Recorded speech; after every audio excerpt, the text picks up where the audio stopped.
अच्छा, आदेश आपजो मने। आ प्रकाशबेन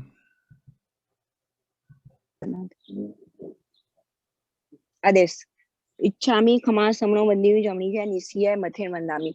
इच्छा कारण संधि से भगवान इरिया वयम पडिकमामी इच्छम इच्छामी पडिकमियो।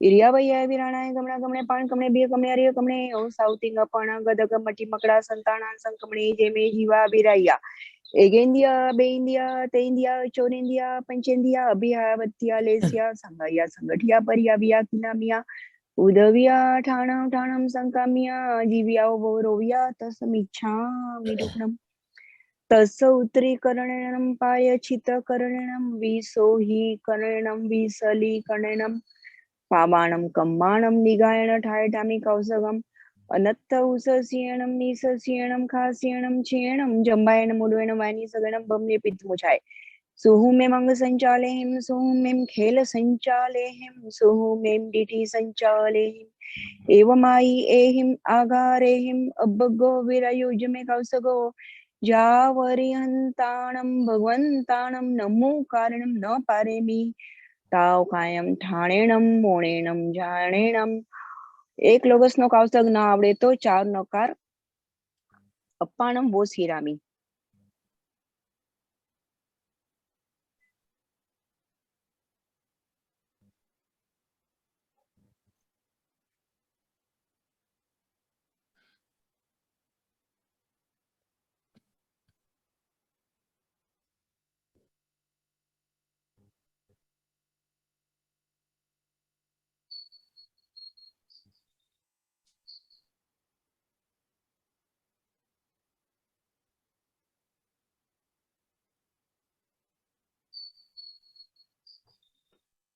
नमो अरिहंताणम लोगो सौजो अगरे धमति थे रेजणे अरियंते कीते सम 24 संपी केवली उसभम अजिहम च वंदे संभवम अभिनंदम च सुमयम च पौमपम सुपासम जीणं च चंदपहम वंदे सुवीम च पुपदंतम सियल सीजन स वासु पूजन च विमल मनंतम थ जीणं दमम संतिम च वंदामि कुंतुम अरम च मलिम वंदे मुनि स्वयं च नमी जीर्णम च वंदामि रिठ्ठनेमि पासम तवद्धमाणम च एवमे अभिथुआ विहुर मैला पैण जन्मना 24 संपी जिनवरा तिथय रामे पश्यन्तु कीर्तिय वंदीय मैया जे लोग सौतमा सिदा अरुग बोईलाभम समाही वरमूतमम दिन्तु चंदेसु निमल यरा ऐचेसु अहम पयासयरा सागरवर गंभीरा सिद्धा सिद्धि मम दिसंतु एक नौकार नमो अरिहंताणम नमो सिद्धाणम नमो आयरियाणम नमो वज्जायणम नमो लोये सवसाहुणम एसो पंच नमुकारो सव पावपणासणो મંગળાનંચ સવેસીમ પડમંગ હવઈ મંગલમ। આપણે શ્રુત સામાયિકની અહીંયા શરૂઆત થઈ અને અંત મંગલ પછી બધાએ 3 નોકાર ગણી લેવાના। આભાર ખૂબ ખૂબ। ઘણો ઘણો આભાર ચેતનાબેન। શિરીષભાઈને આપણે વચમાં લઈ આવીએ।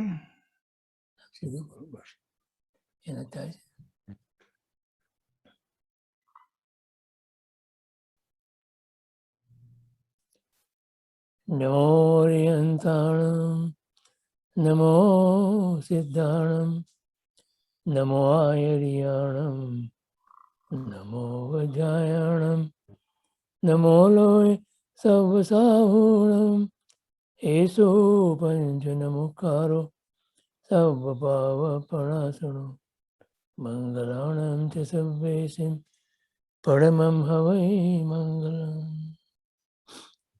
ओंकारं बिन्दुसंयुक्तं नित्यं ध्यायन्ति योगिनः कामदं मोक्षदं चैव ओंकाराय नमो नमः। मोक्षमार्गस्य नेतारं वेत्तारं कर्मभूभृतां ज्ञातारं विश्वतत्त्वानां वन्दे तद्गुणलब्धे।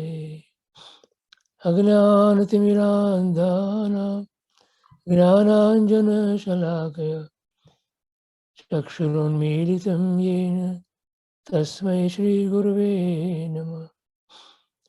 मंगलमय मंगलकरण वीतराग विज्ञान नमो ताहि जाते भये हरिहंतादि महान आदिमं पृथिवीनाथ मादिमं निष्परिग्रहम् आदिमं तीर्थनाथं च ऋषभस्वामिनमं सुमा कमठे तरुणेन्द्रे च सोचितं कर्म कुर्वति प्रभुस्तुल्य मनोवृत्ति पार्श्वनाथ श्री स्तुवः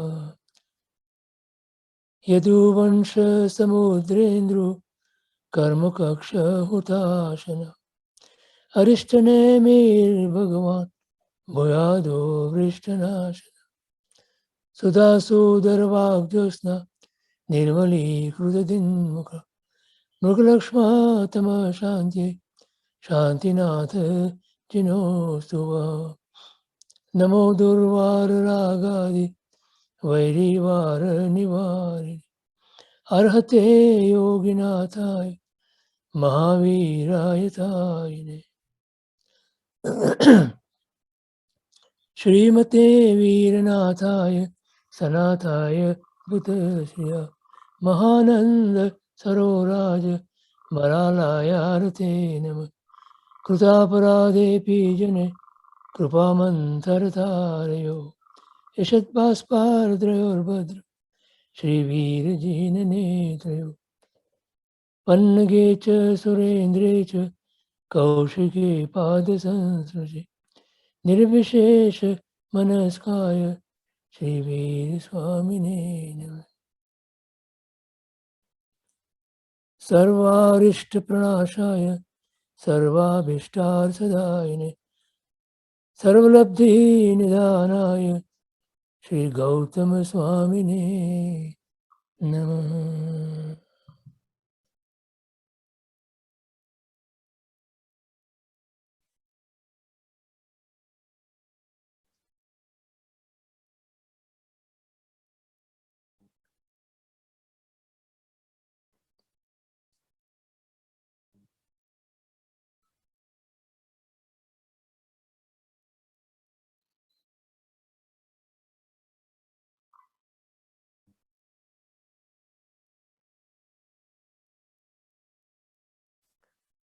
जय जिनेन्द्र प्रधान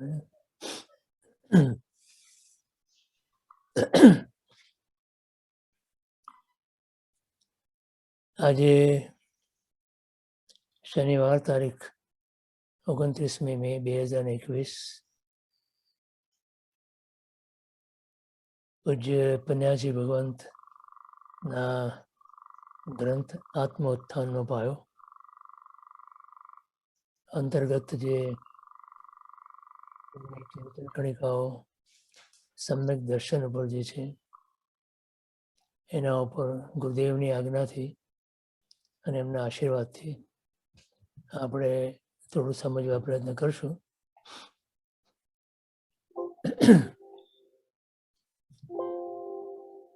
હું આશા એવી રાખું છું કે તમે બધાએ એ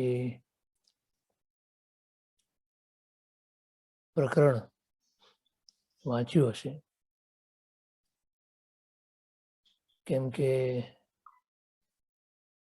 જો વાંચ્યું હશે તો તમને થોડી વિશેષ એમાં થોડી સમજ અને ઊંડાણ આવશે. આટલા કલાકોની અંદર 2 કલાક સવારના, 2 કલાક સાંજના, બપોરના રાધર, અને આવતીકાલે એવી રીતના 4 કલાક, એમ 8 કલાકની અંદર એમણે જે પદાર્થને ખોલ્યો છે એને સમજતા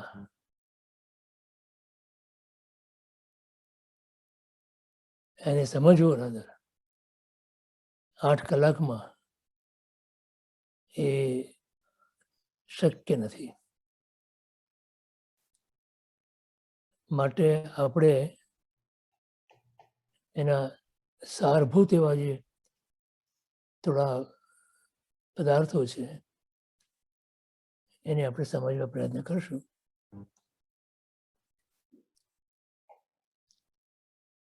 પણ એ સમજ્યા પછી પણ પ્રયોગમાં કેટલા મૂકી શકાય છે એના ઉપર એ સમજણથી આત્માને શું લાભ થાય છે એ સમજાય, એ ખબર પડે.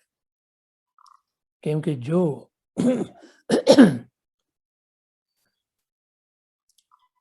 આવા બધા જ્ઞાનીના વચનો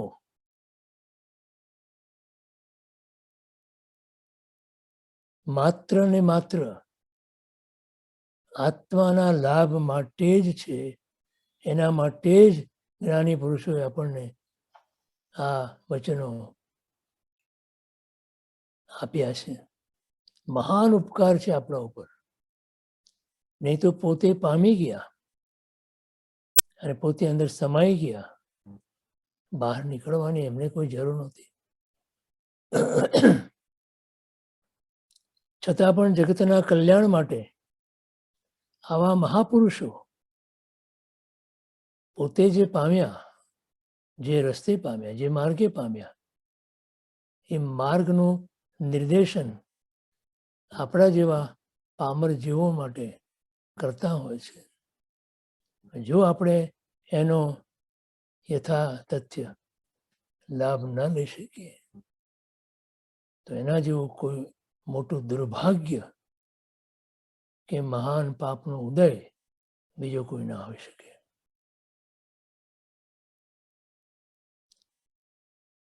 માટે પહેલેથી આપણે કહ્યું હતું તમને બધાને કે તમે વાંચી જજો, કેવળ વાંચી જજો. અને મારી એવી એક આશા છે, અપેક્ષા છે કે તમે વાંચ્યું હશે. સમજવું અઘરું છે. સામાન્ય શબ્દો ગુજરાતીમાં છે એટલે કદાચ તમને સામાન્ય અર્થ ખ્યાલ આવ્યો હશે, પણ પૂર્વાપૂર એનો જે સંબંધ અને એનો જે ગૂઢાર્થ અને રહસ્ય એ સમજવા માટે આપણે પન્યાસીના ચરણ કમળની અંદર આપણું સર્વાર્પણ કરીએ તો કદાચ એમની કૃપા થાય આપણા ઉપર અને આપણે થોડું આત્મકલ્યાણ માટે, માત્ર આત્મકલ્યાણ માટે, માત્ર આપણા આત્મકલ્યાણ માટે કંઈક સમજી શકીએ. વિષય છે સમ્યક દર્શન.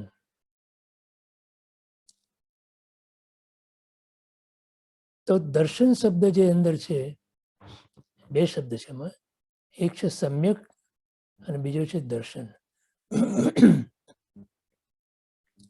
દર્શનનો સામાન્ય અર્થ છે જોવું.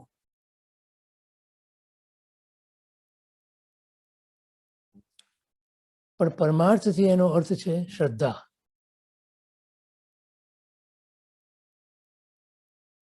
તો શ્રદ્ધા બે પ્રકારની બતાવે છે. એક અનુભવ પહેલાની શ્રદ્ધા અને બીજી અનુભવ પછીની શ્રદ્ધા.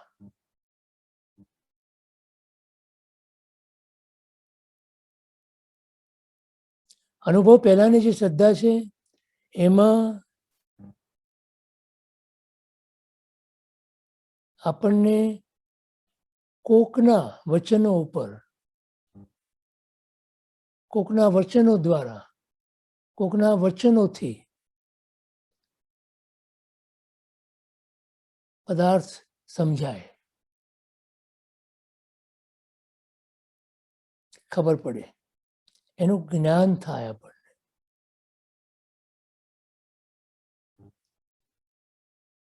પણ એ જ્ઞાનને સમ્યક જ્ઞાન નથી કહેવાતું. અને એ દર્શનને, એ જે જોયું આપણે પદાર્થને, એને સમ્યક દર્શન પણ નથી કહેવાતું. કેમ કે એ ઉછીનું જ્ઞાન છે. પરંતુ આપણને જે કહેનાર છે એના પ્રત્યે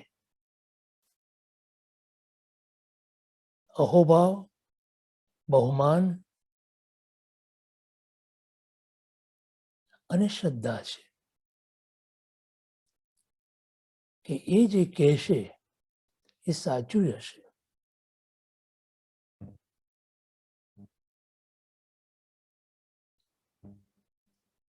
એટલે આપણે એમ કહીએ કે જે અનુભવી છે એની પાસેથી આપણને આ જાણવા મળ્યું. સંસારમાં પણ આપણે એમ કહીએ છીએ કે ભાઈ એ અનુભવી છે, તો એનું જે આપણને શિખામણ કે સલાહ મળે એ સ્વીકારવી જોઈએ. એમ આ માર્ગમાં પણ પ્રથમ તો આપણે જે અનુભવી છે, જેને અનુભવ કર્યો છે, એ આપણને કહે છે તો એને આપણે સ્વીકારવી જોઈએ એ વાતને.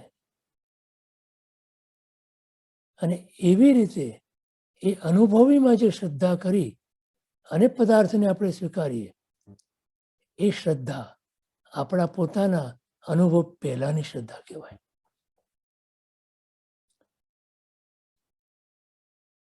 તો એ જરૂરી છે કે જેને આપણે વ્યવહાર સંકેત કહીએ છીએ.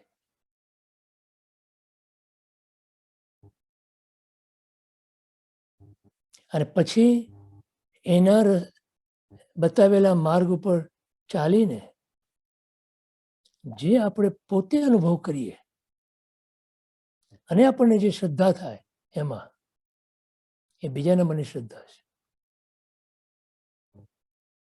એ આપણી પોતાની શ્રદ્ધા છે, પોતાના અનુભવથી પ્રાપ્ત થયેલી શ્રદ્ધા છે.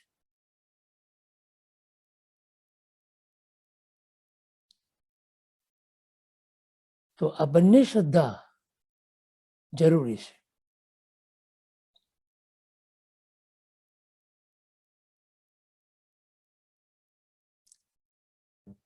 તો ત્યાં જ્ઞાની એમ કહે છે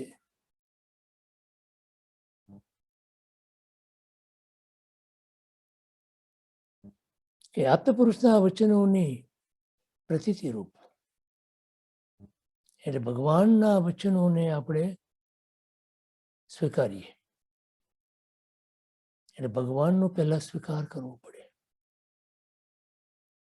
આ મારા તારણહાર છે, મારા તારક છે, મને આ સંસાર સાગરમાંથી તારનાર છે.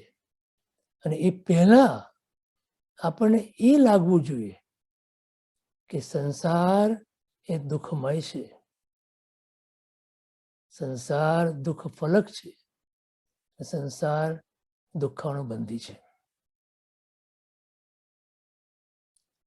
નહીં તો કરેલી બધી જ ધર્મની ક્રિયાઓ, નહીં તો કરેલા બધા જ ધર્મના પ્રકારો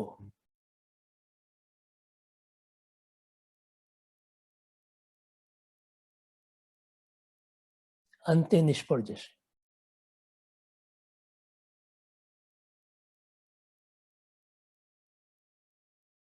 તો પહેલા તો આ કામ છે કે સર્વપ્રથમ તો આ સંસારનું સ્વરૂપ સમજવું અને એ સંસાર પરમાત્મા કહે છે એ પ્રમાણે દુઃખમય લાગવો જોઈએ. એટલે સંસારના સુખોની અંદર, સંસારના સુખોના ભોગવટાની અંદર દુઃખ લાગવું જોઈએ, પીડા લાગવી જોઈએ. એ વગર આત્માના સુખ તરફ એક ડગલું પણ જીવ ભરી નહીં શકે.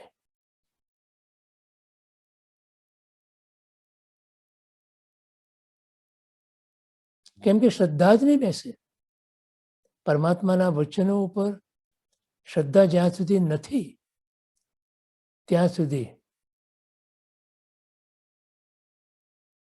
જે જે જ્ઞાન આપણે કરીએ, જે જાણકારી આપણે મેળવીએ, બધી જ મિથ્યા છે.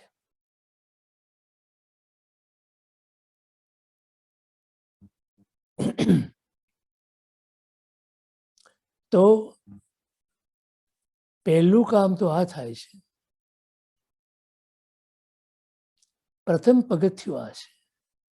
માટે પંચસૂત્રકાર પોતાના પંચસૂત્રના પહેલા સૂત્રની અંદર,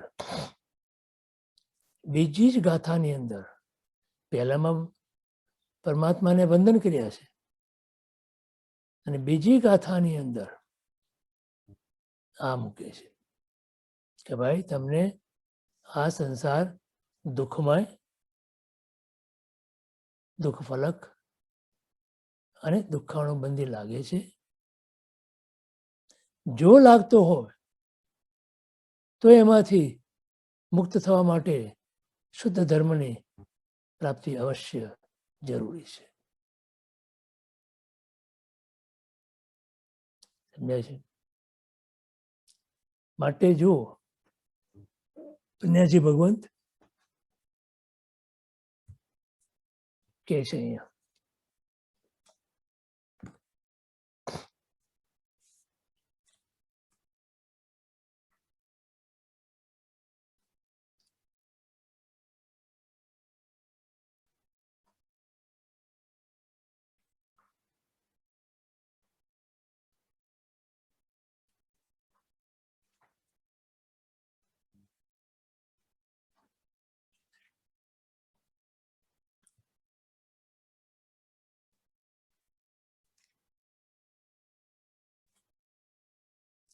શરૂઆત કરે છે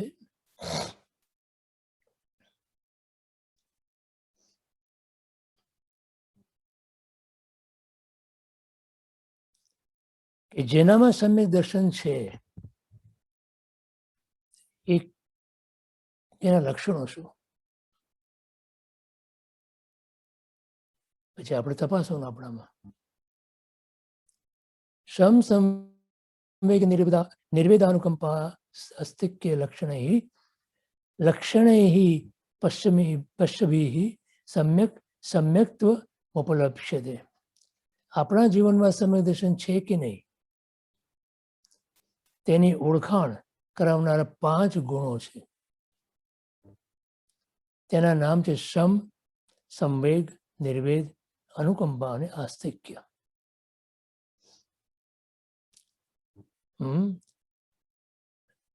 પરંતુ એની પ્રાપ્તિનો ક્રમ ઊંધો છે. પહેલું આસ્તિક્ય, પછી અનુકંપા, પછી નિર્વેદ, પછી સંવેગ, પછી શમ.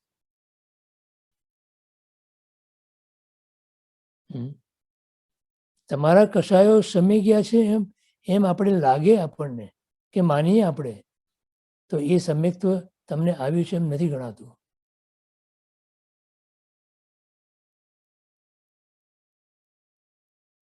કર્મના ઉદયને કારણે પણ ઘણી વખત કશાયો શાંત હોઈ શકે.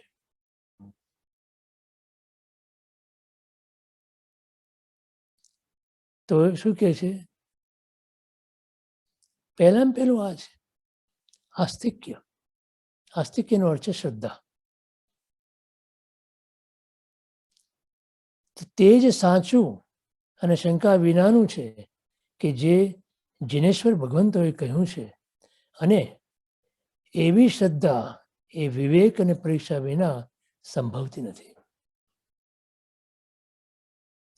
આવો શ્રદ્ધાનો દેદીપ્યમાન દીવો પ્રજ્વલિત કરાવવામાં કર્મઠ એવા કરુણાસાગર પન્યાસ પ્રવર શ્રી ભદ્રંકર વિજયજી ગણપતિ કોટી કોટી વંદન હો.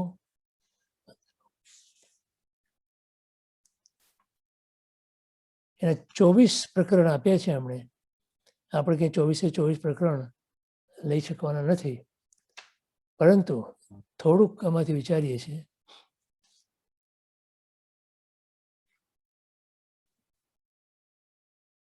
જો પહેલામાં પહેલું તો નિર્ણય એ કરવાનો છે કે હું નિશ્ચયથી આત્મ સ્વરૂપ છું. આવી અખંડ શ્રદ્ધાવાળાને સર્વ કોઈ પોતાના આત્માના જ અંશ દેખાવા લાગે છે. એને પન્યાસી ભગવંત આત્મોપમ્ય ભાવ કહે છે. આવા આત્મદર્શન એટલે સમ્યક દર્શનને પામવાની પૂર્વ ભૂમિકારૂપ ચિંતનના જે ચમકારા અહીં આપ્યા છે એ 24 પ્રકારના. એમાં પહેલું એમણે મૂક્યું છે શ્રદ્ધા અને જ્ઞાન.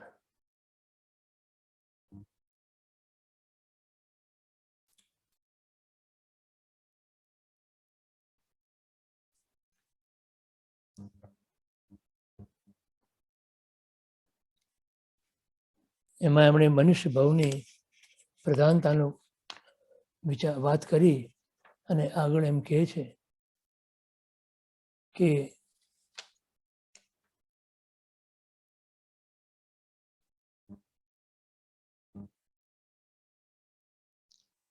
જ્ઞાન અને શ્રદ્ધા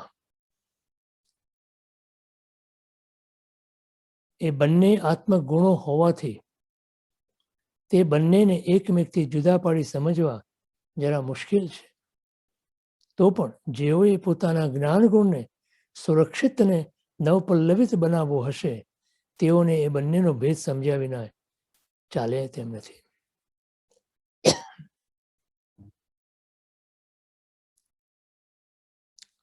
જો જ્ઞાનની હિમાયત કરનાર એટલે જ્ઞાનની બોલબાલા કરનાર જ્યારે શ્રદ્ધાની બાબતમાં બેદરકાર બને તો એ વાત વિવેકપૂર્ણ નથી.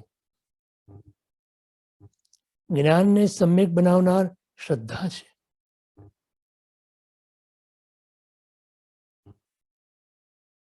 અને શ્રદ્ધાને સમ્યક બનાવનાર જ્ઞાન છે.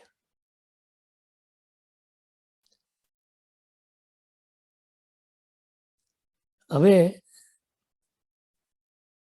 એમ હોવા છતાં જ્ઞાન પહેલા છે, કેમ કે આ જ્ઞાન એ પોતે જ આત્મ સ્વરૂપ, આત્મ પોતે જ જ્ઞાન છે. અનાદિકાળની પરંપરામાં કોઈ પણ આત્મા એવો નથી, એવો નહોતો અને એવો નહીં રહે કે જેની અંદર જ્ઞાન ન હોય.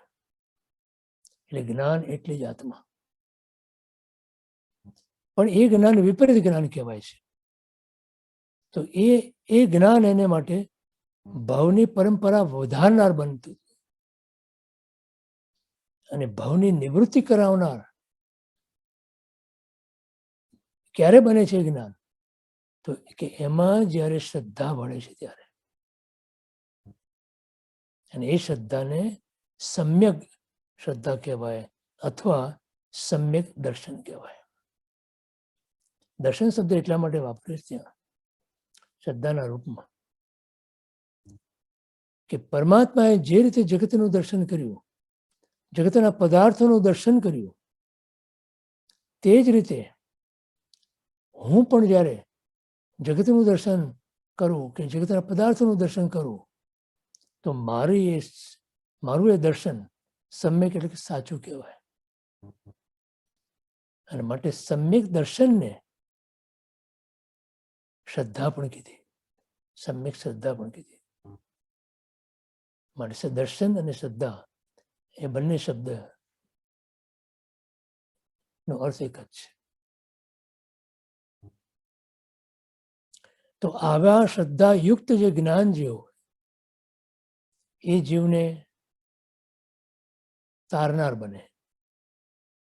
અને આવી શ્રદ્ધા વિહોણું એના વગરનું જે જ્ઞાન અનાદિકાળથી જે આત્માને જ્ઞાન સ્વરૂપ જ આત્મા જે છે એ એને અત્યાર સુધી ભવની પરંપરા સર્જનાર બન્યું છે. માટે તે જ્ઞાની કહે છે અનંતકાળથી જે જ્ઞાન ભવ હેતુરૂપ થતું હતું એ જ જ્ઞાનથી જ રખડ્યો છે જીવ. તેને સમય માત્રમાં જાત્યાંતર કરી, એટલે એની જાતિ બદલી નાખી અને ભવ નિવૃત્તિ રૂપ કર્યું. પહેલા ભવ હેતુરૂપ થતું હતું, એની જાતિ બદલીને એને ભવ નિવૃત્તિ રૂપ કર્યું. કોણે કર્યું? તો કે એવા કલ્યાણ મૂર્તિ સમ્યક દર્શન. નમસ્કારો નમસ્કારો. તો એ સમ્યક દર્શનનો અર્થ છે સમ્યક શ્રદ્ધા. અને એ શ્રદ્ધા એટલે જેણે આ માર્ગે ચાલીને પોતે પામ્યા છે એવા મહાપુરુષોની વચનો પર આપણને જે શ્રદ્ધા થાય, એ શ્રદ્ધા વગર આપણું જ્ઞાન આપણને ભવ વધારનાર બને છે, ભવ પરિભ્રમણ કરાવનાર બને છે. માટે શ્રદ્ધાયુક્ત જ્ઞાનને પ્રજ્ઞા કીધી.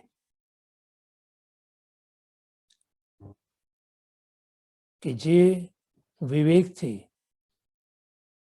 જીવ નમ્ર બને છે, એનો અહંકાર તૂટે છે, અને એના સિવાયનું જે જ્ઞાન, એ જ્ઞાનથી જીવ અહંકારી બને છે. સમજાણું? તો જ્ઞાનનું મૂળ જે શ્રદ્ધા છે તે સમ્યક જ્ઞાનનું મૂળ છે, નહીં કે વિપરીત કે અયથાર્થ જ્ઞાનનું મૂળ. એ જ રીતે શ્રદ્ધાનું મૂળ જે જ્ઞાન છે તે પરનું સમ્યક જ્ઞાન, નહીં કે સ્વનું. અને સ્વનું માનીએ તો પણ તે સમ્યક જ્ઞાન પહેલાનું મંદ મિથ્યાત્વ વાળું અયથાર્થ જ્ઞાન પણ સમ્યક જ્ઞાનનું કારણ બની શકે છે. સમજાણું? જો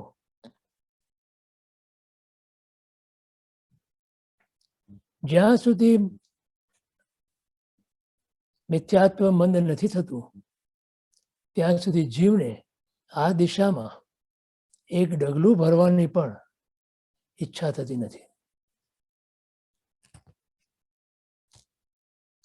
ફરીવાર બોલું છું, જ્યાં સુધી જીવને મિથ્યાત્વ મંદ થતું નથી, ત્યાં સુધી જીવને આ દિશામાં એક ડગલું ભરવાની પણ ઈચ્છા થતી નથી.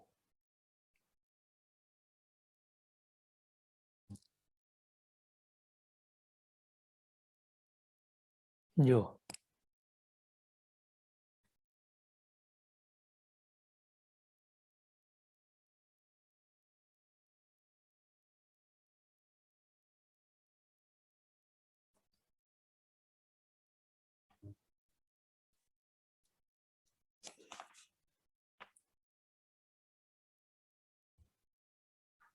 શું કે છે અહીંયા?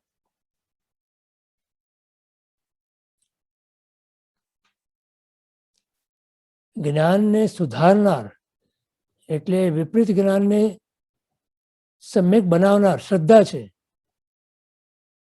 એટલે જ્ઞાનને સુધારનાર. એ જ રીતે અવળી શ્રદ્ધા જે હોય તો જ્ઞાનને બગાડનાર પણ છે. તો કેવળ જ્ઞાનથી આપણે કંઈ ફૂલાઈ જવાની જરૂર નથી. ઘણા બધા શાસ્ત્રોનું જ્ઞાન તમને હોય, એનો અર્થ એમ નથી કે તમે બહુ જ્ઞાની બની ગયા. જો ત્યાં સમ્યક શ્રદ્ધા નથી તો ગમે તેટલું જ્ઞાન પ્રાપ્ત કરો, એનાથી આત્માને માટે કોઈ અંશ માત્ર પણ લાભ નથી.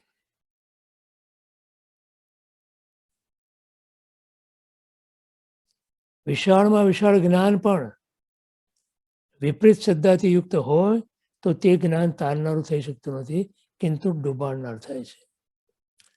ઝેરનો એક કણ જેમ દૂધથી ભરેલા વાસણને ઝેર સ્વરૂપ બનાવી દે છે, તેમ વિપરીત શ્રદ્ધાથી યુક્ત આત્માના સેંકડો ગ્રંથોનું અધ્યયન પણ ઝેર સ્વરૂપ બની જાય છે.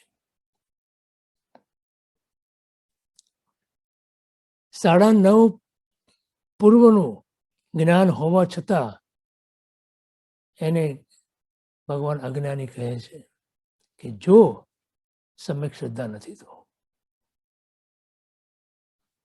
અને મિથ્યાત્વની હાજરીમાં પણ જીવ 9:30 પૂર્વ સુધીનું જ્ઞાન પ્રાપ્ત કરી શકે છે. અભાવી જીવો કરે છે. એટલું જ નહીં, પણ એ ગ્રંથોમાંથી ચારિત્ર્યની વાત સાંભળી અને ચારિત્ર્ય પણ ગ્રહણ કરે છે અને નિરતિચારપણે એ ચારિત્ર્ય પણ પાળે છે. છતાં જે સમ્યક શ્રદ્ધા જોઈએ એ સમ્યક શ્રદ્ધા ન હોવાના કારણે એ જ્ઞાન એમને ભવની પરંપરા વધારનાર બને છે. સમજાણું? જો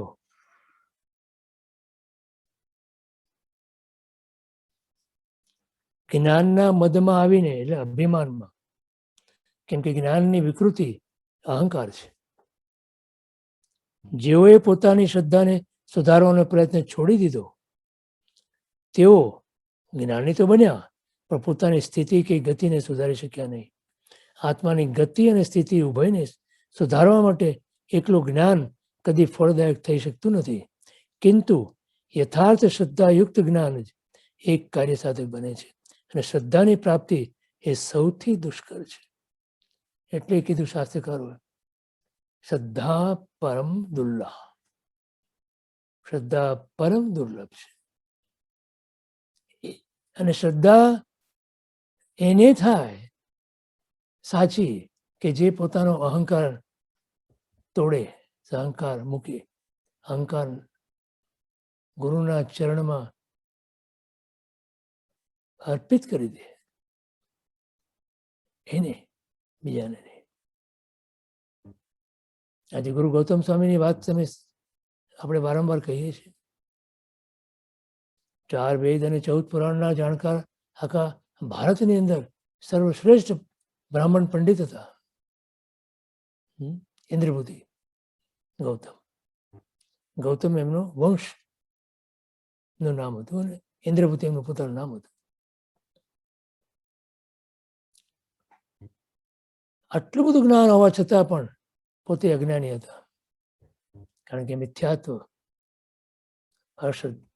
અશ્રદ્ધા યુક્ત એ જ્ઞાન હતું. એટલે એમને અહંકારમાં લઈ ગયું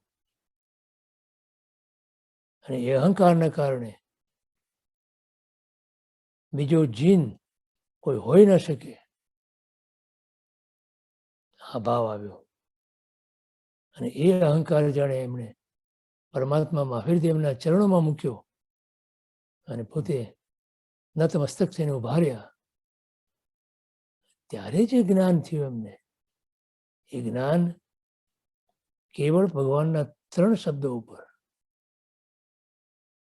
કરોડો અબજો શ્લોક પ્રમાણની દ્વાદશાંકીના ભાવો એમના આત્માની અંદર ક્ષોભ ભાવે પ્રગટ થયા.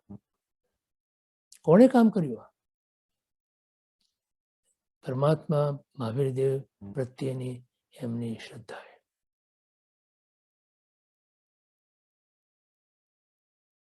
આપણે ગમે તેટલા શાસ્ત્રોનો અભ્યાસ કરીએ, ગમે તેટલા મોટા મોટા ગ્રંથોનો સ્વાધ્યાય કરીએ, બધો શબ્દાધ્યાય થાય છે, સ્વ અધ્યાય નથી થતો. કેમ કે પરિણામ ક્યાં છે? શ્રદ્ધાયુક્ત ત્યારે જ્ઞાન બને, ત્યારે જ એ સમ્યક બને છે. અને સમ્યક બને તો જ સમ્યક દર્શનની પ્રાપ્તિ થાય. જો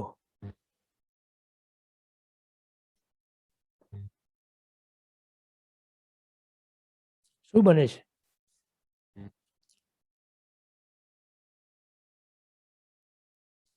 પણ પોતાની સ્થિતિ કે ગતિને સુધારી શક્યા નહીં.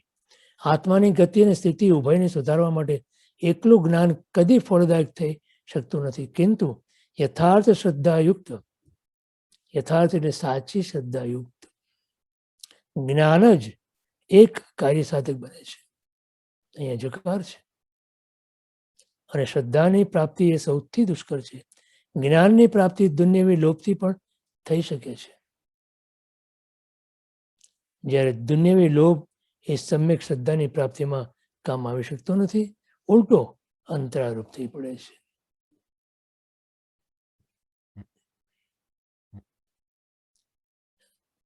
કહે છે ને અહીંયા 9:30 પૂર્વના જ્ઞાની પણ અશ્રદ્ધાળુ રહી ગયા અને અલ્પ જ્ઞાનનો ધરનારા પણ શ્રદ્ધાળુ આત્માઓ ઉભય લોક સાધી ગયા. શિવભૂતિ મુનિનો દ્રષ્ટાંત આપણા મળશે છે કે જેમણે માત્ર 4 અક્ષરનું જ્ઞાન હતું અને એ પામી ગયા. કેમ કે ગુરુમાં શ્રદ્ધા હતી, પરમાત્મામાં શ્રદ્ધા હતી અને સંપૂર્ણ સમર્પણ ભાવ, પૂર્ણ સમર્પણ. જે મને ગુરુ કે એ જ મને સ્વીકાર્ય હો. અને આપણે ગુરુ કે ત્યારે વિચાર કરવા બેસીએ, આપણી બુદ્ધિ અંદર દખલ કરે, ડખો કરે અને આપણી અવળી મતિ અંદર છિંડા શોધે. ક્યાં છે સમર્પણ? ક્યાં છે? જો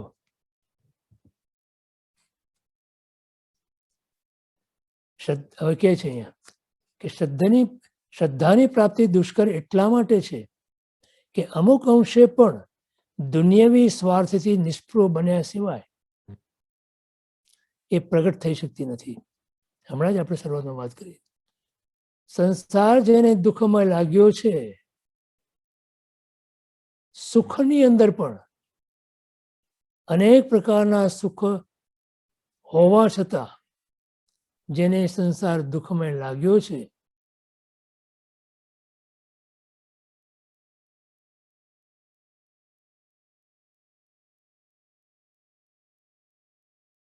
એ જ્યાં સુધી દુઃખમય ન લાગે ત્યાં સુધી શ્રદ્ધા વિપરીત જ રહેવાની. જો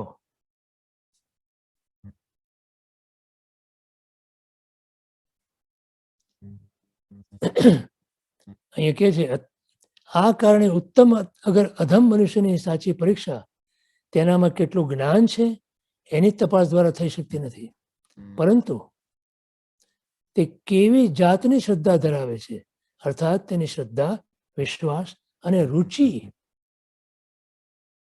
કયા પદાર્થો ઉપર છે એની પરીક્ષા દ્વારા થઈ શકે છે. ઊંચી કોટીનું જ્ઞાન ધરાવનાર આત્મા પણ જો અધમ કોટીની રુચિવાળો હોય તો તે દુનિયામાં પણ ઉત્તમ ગણાતો નથી. તો અધ્યાત્મ બધો ક્યાંથી ગણાય? અને માટે કહે છે ત્યાં કે મનુષ્યની પરીક્ષા એની રુચિ ઉપર છે. કેમ? તો કે એની જેવી રુચિ હશે એ રીતનો એનો પુરુષાર્થ હશે, એ રીતનું એનું વીર્ય એમાં પ્રવર્શે.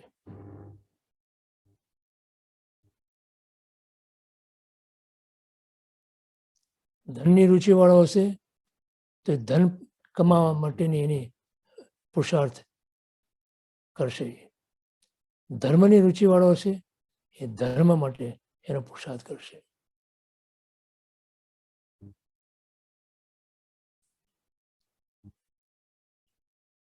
તો જીવનમાં પાપી બનવું કે નિષ્પાપ બનવું તેનો મુખ્ય આધાર જ્ઞાન નથી પણ રુચિ છે.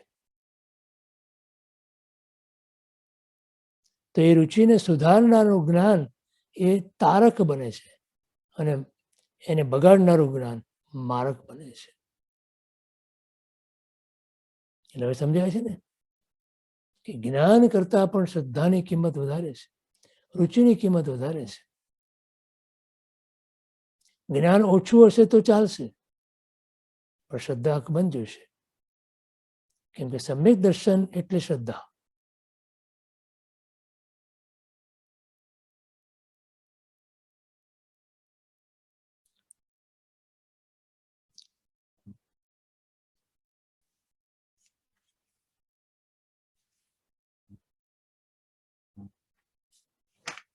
જુઓ,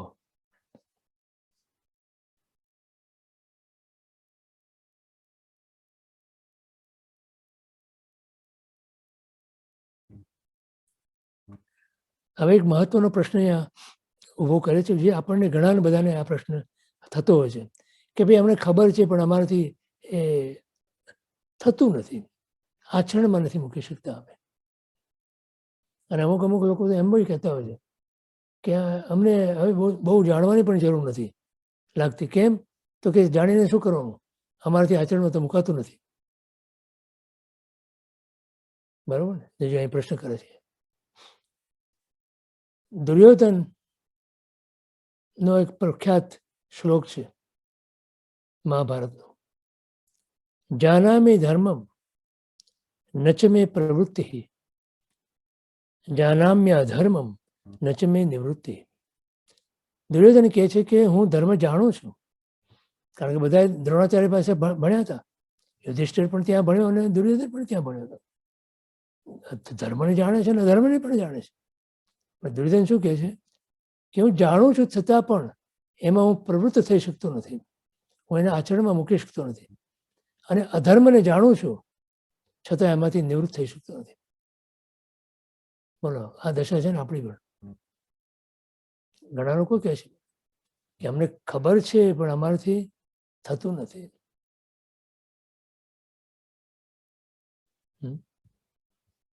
શું કારણ છે? અહીં પ્રશ્ન એ ઉઠે છે કે જ્ઞાન શા માટે આચરણમાં મૂકી શકાતું નથી? નૈતિક જીવનની આ મોટા મોટી ગૂંચ છે અને તેને ઉકેલ્યા વિના આરો નથી. તો અહીંયા શું કહેજો, મનુષ્યનું જીવન તેની સ્વાભાવિક બની ગયેલી એટલે કે પહેલા આવી વૃત્તિ નહોતી, પરંતુ હવે એ વૃત્તિનું ઘૂંટણ એવું થયું કે જેના કારણે હવે એના માટે એ સ્વભાવ બની ગયો. એનો સ્વભાવ નથી, એ મૂળમાં સ્વભાવ નથી જીવનો, પણ અનાદિકાળની 10 સંજ્ઞાઓને કારણે હવે એ સંજ્ઞાઓ યુક્ત જે જીવન છે એના માટે સ્વાભાવિક બની ગયું.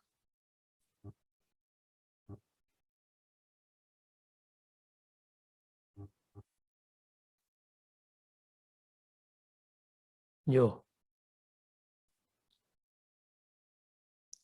એવી બનેલી વૃત્તિઓથી દૂર, મનુષ્યમાં ઊંડે ઊંડે રહેલી આ વૃત્તિઓ જે ચિત્તના ઊંડાણમાં પડી છે, કે જે સંજ્ઞા બનીને રહેલી છે, એવી 4 સંજ્ઞા: આહાર, ભય, મૈથુન અને પરિગ્રહ. 4 કષાય: ક્રોધ, માન, માયા, લોભ, ઓગ સંજ્ઞા અને લોક સંજ્ઞા. આ 10 સંજ્ઞા જે છે એ આત્માના અસ્તિત્વના ઊંડા સ્તર ઉપર પડેલી છે. અને આપણો ધર્મ, આપણી બધી જ ક્રિયાઓ, આપણા સ્વાધ્યાયો, આપણા ધ્યાન બધા ઉપર સપાટી ઉપરના છે. સંજ્ઞાઓ ઊંડી પડી છે અને એને દૂર કરવા માટે જે ધર્મ બતાવ્યો ભગવાને, એ ધર્મ આપણે ઉપર કરીએ સપાટી પર. માટે સંજ્ઞાઓને કોઈ અસર થતી નથી. જરાક નિમિત્ત મળે છે, સંજ્ઞાઓ બહાર આવી આવે. જો મનુષ્યમાં ઊંડે ઊંડે રહેલી આ વૃત્તિઓ મનની સપાટી પર આવતા કામનાઓનું રૂપ લે છે, ઈચ્છાઓનું રૂપ લે છે. એને આધારે ઈચ્છાઓ, એને આધારે કામનાઓ, અને કામનાઓની પૂર્તિ માટે જીવ વિવશ બને છે. ગમે તેટલો પુરુષાર્થ કરવા છતાં એને જીતી શકતો નથી, કેમ કે એનો જે પુરુષાર્થ છે ધર્મનો, એવો પાંગળો છે, એનામાં દમ નથી. કેમ દમ નથી? કે જે પરમાત્માનું યોગ બળ, સત્પુરુષોનું જે યોગ બળ, ગુરુઓનું જે યોગ બળ, એને શરણે નથી ગયો. એને પોતે પોતાની જાતને સમર્પણ નથી કરી. માટે એ યોગ બળનું સાધન જે છે આપણી પાસે કે જેનાથી આ સંજ્ઞાઓને ખતમ કરી શકાય એનો આપણે ઉપયોગ કરી શકતા નથી. સમજાય છે વાત? તેના આવેગોમાં ખેંચાઈને મનુષ્ય તથા પ્રકારની પ્રવૃત્તિઓમાં પડે છે. એટલે જે સંજ્ઞા આવી બહારે એને અનુરૂપ એની પ્રવૃત્તિ થાય છે. એટલે એને જે ધર્મ કર્યો, સામાયિક કરી તમે, એનાથી ક્ષમતા ભાવ તમારો ઉપર સપાટી પર આવ્યો તેટલા પૂરતો. જેવી એ સામાયિકમાંથી નીકળ્યા તમે, તરત જ અંદરથી જે સંજ્ઞાઓ ધરબાઈને પડેલી છે, કોઈ નિમિત્ત મળતા આવી તો સામાયિકની જે ક્ષમતા 48 મિનિટની તમને એમ લાગ્યું કે મને પ્રાપ્ત થઈ છે, એ ત્યાં ધોવાઈ જાય છે. કેમ કે ગઈ જ નથી અંદર, અસ્તિત્વ સુધી ગઈ જ નથી, કે જ્યાંથી એને કચરો દૂર કર્યો એવું બન્યું નથી. આ વૃત્તિઓનું યોગ્ય રીતે સંચાલન કરવામાં ના આવે તો તે જીવનને હાનિકારક નીવડે છે, એ આપણે જાણીએ છીએ. અને આના માટે, આટલા જ માટે આપણે આચરણમાં ધર્મ આવતો નથી, આપણે મૂકી શકતા નથી. તો જે કંઈ ધર્મ આપણે કરીએ એના હાર્દને સમજીને, એના ભાવને સમજીને એને આપણા અસ્તિત્વના સ્તર સુધી પહોંચાડવો જ પડે, કે જ્યાં આ ચિત્તની અંદર જે અશુદ્ધિઓ પડી છે, તમે કેમ નોકારવાળી ગણો ત્યારે જ બીજા બધા વિચારો આવે છે.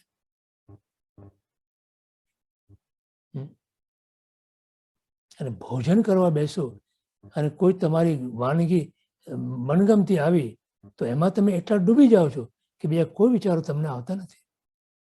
શું કારણ?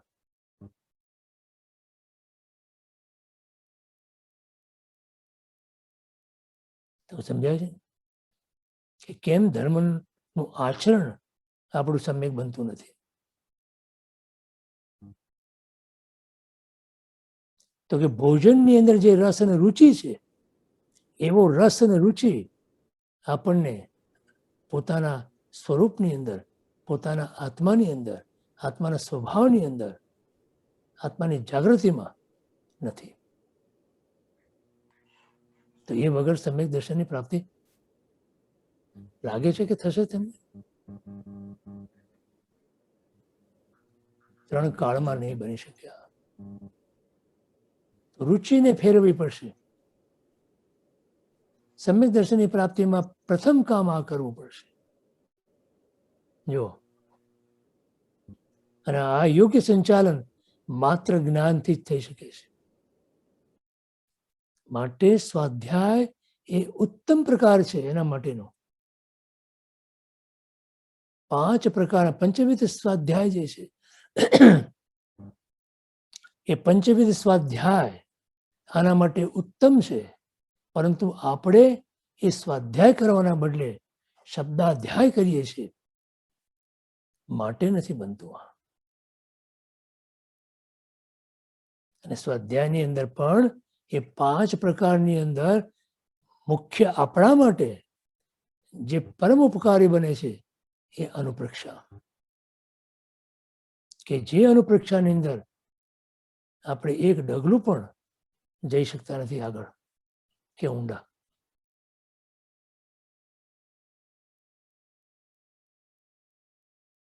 જો,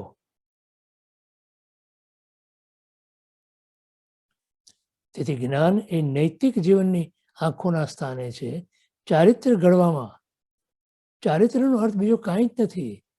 જે કંઈ આપણે શ્રદ્ધામાં લઈએ, જ્ઞાનમાં આવે, એને આચરણમાં મૂકવાનું એ ચારિત્ર્ય.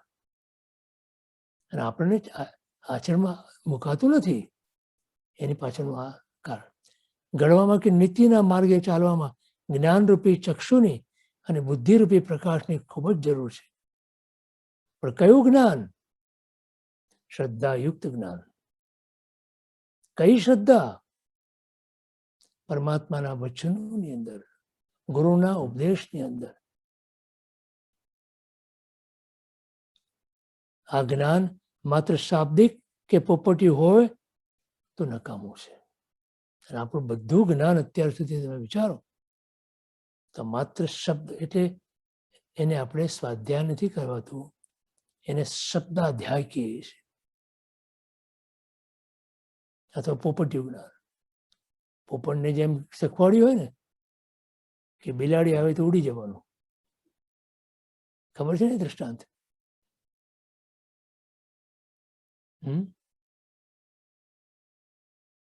તો બિલાડી આવી અને પોપટ બોલતો રહ્યો,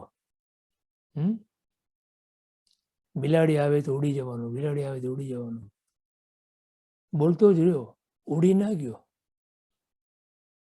શું પરિણામ આવ્યું હશે તમે વિચાર્યું? પ્રચલિત માન્યતાઓને લઈ સ્વીકારી લઈ લોકો જ્ઞાનની ડાઈ ડાઈ વાતો કરે છે. એટલે અમારે એક ભાઈ કહે છે એમ ડાઈવાના દીકરા બધા, પરંતુ તેનો પૂરો અર્થ સમજતા નથી હોતા. તો મર્મ તો ક્યાંથી સમજે? આ પદાર્થોનો પૂરો અર્થ પણ આપણને નથી ખબર હોતી, તો એનો મર્મ ક્યાંથી સમજે? એને મર્મ હંમેશા ગુરુના હૃદયમાં હોય.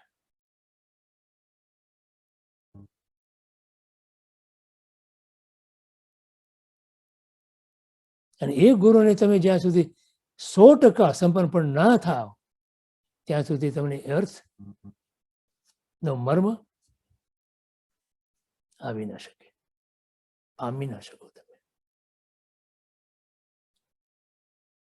શબ્દો તો 3 જ આપ્યા હતા ચેલાથી પુત્રને, પણ ગુરુએ આપ્યા હતા અને ગુરુને સમર્પણ થયું હતું એ, તો ત્યાં એને પામી ગયો. કેટલી હત્યા કરીને આવ્યો હતો, લોહી નીકળતી તલવાર હતી એના હાથમાં, છતાં ગુરુના 3 શબ્દોમાં એ પામી ગયો.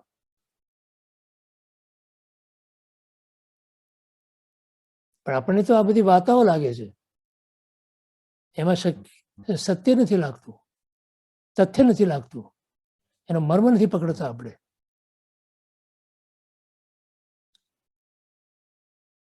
સમર્પણ એટલે અહંકારનો પૂર્ણપણે નાશ.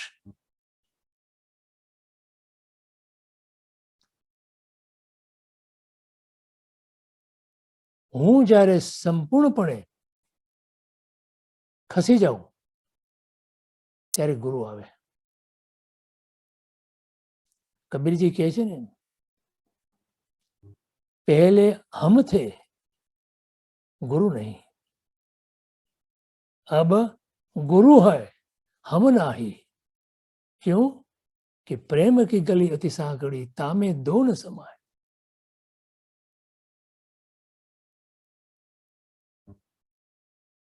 આ દશા જ્યાં સુધી ના આવે ત્યાં સુધી પામવાની વાત નહીં કરતા. જો એટલે આવેગો ઉભા થતા અંદરથી જે પડ્યા છે અંદર અસ્તિત્વમાં, એ બહાર નીકળતા એ જ્ઞાન ધોવાઈ જાય છે અને તેમનું આચરણ ઢંગધડા વગરનું બની રહે છે. તેઓ બોલતા તેમજ માનતા હોય છે કે ઈશ્વર સર્વદર્શી છે, છતાં પાપ કરતા પાછું વળીને જોતા નથી. તમે એમ કહો કે ભગવાન બધે છે. રાબિયા હતી ને, રાબિયા સંત થઈ ગઈ. એ રાત્રે જ્યારે સુઈ જવા જાય ત્યારે વિચાર થયો કે હું પગ કઈ બાજુ રાખું કે જેથી કરીને પરમાત્માની અસાધના ન થાય. કેમ કે એને એ જ ખ્યાલ હતો, એના ગુરુ એમ કીધું કે પરમાત્મા સર્વત્ર છે. તો દરેક દિશામાં પરમાત્મા હોય તો કઈ દિશામાં પગ રાખવું? વિટમણા થાય ને. તો તૂટ્યું વાળીને સૂતી હતી, પગ પોતાની અંદર રાખી દીધા, પોતાના શરીર તરફ એમ કરીને સૂતી હતી.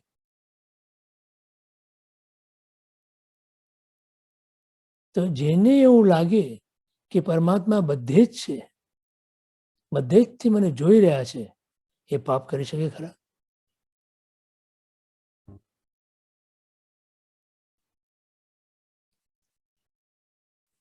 જો જીવનમાં ધર્મ ભીરું બનવું એ અગત્યનું નથી, પાપ ભીરું બનવું એ અગત્યનું છે. પામે કોણ? ધર્મ ભીરું નહીં. ભયથી તમે ધર્મ કરો એ ક્યારે બી પામે નહીં, પણ જે પાપથી ભય પામે એ પામે. જેને પાપનો ડર છે એ પામે.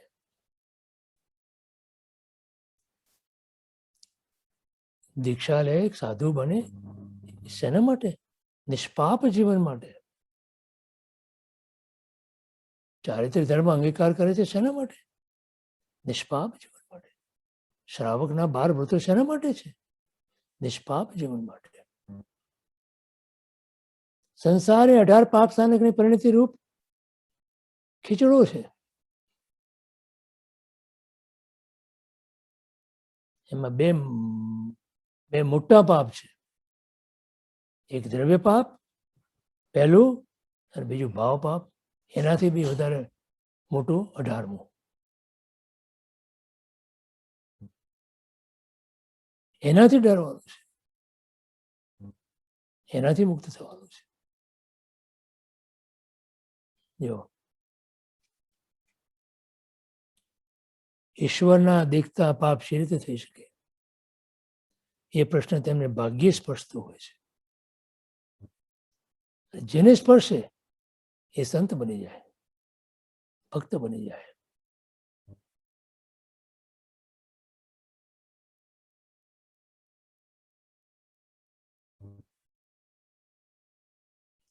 એટલે શું એનો મતલબ થયો કે જ્ઞાન કેવળ ખાલી તેમજ સંકુચિત હોય ત્યાં સુધી તેનો સ્વ તેમજ પરના હિતમાં ખાસ ઉપયોગ થઈ શકતો નથી. તો શું હોવું જોઈએ? તો જ્ઞાનની પ્રતીતિ હોવી જોઈએ. પ્રતીતિ એટલે શ્રદ્ધા. પ્રતીતિ એટલે અનુભવમાં આવેલું, પ્રતીત થયેલું, અનુભવમાં આવેલું ખાતરીબદ્ધ જ્ઞાન. ગોળ ખાધો અને ગળ્યો લાગ્યો, એ ગળપણનો અનુભવ જે થયો અને પછી જે આપણે એમ કહીએ કે ગોળ ગળ્યો હોય, એ જે જ્ઞાન જે છે એ પ્રતીતિ રૂપ જ્ઞાન છે. એવું જ્ઞાન જોઈએ.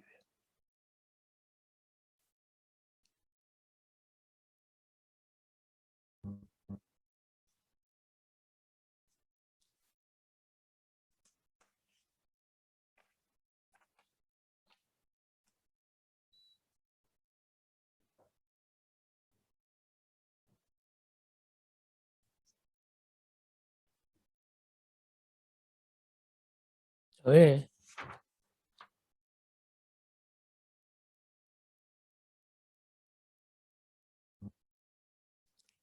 અહીંયા શું કહે છે કે આવેગોનું તોફાન જાગે છે ત્યારે પ્રતીતિનું સુકાન આત્માથી સરી જાય છે. અંદર પડેલા અનાદિકાળના જે સંસ્કારો, એનો આવેગ એટલે એનો જ્યારે બહાર આવે છે ત્યારે એ એટલા જોર હોય છે એનું કે એના કારણે આપણું સંકલ્પ પણ તૂટી જાય છે. ત્યારે આપણી બુદ્ધિ, સ્મૃતિ બધું ઝાંખું થઈ જાય છે. આપણે તોફાનનો સામનો કરી શકતા નથી અને તોફાન શમી જતા વિચારમાં ડૂબી જઈએ છીએ. પ્રતીતિ હોવા છતાં માનસિક નિર્બળતાને લીધે આપણે પડી ભાંગીએ છીએ. તો એના માટે શું કરવું? આ બધાના પ્રશ્ન છે ને, એના જવાબ આપે છે. પ્રતીતિ સફળ ન થાય તોય પ્રતીતિ એ તો પ્રતીતિ જ છે. તે સૂચન તો કર્યા જ કરે. પ્રતીતિને સફળ કરવા માટેનો ઉપાય સંયમ છે.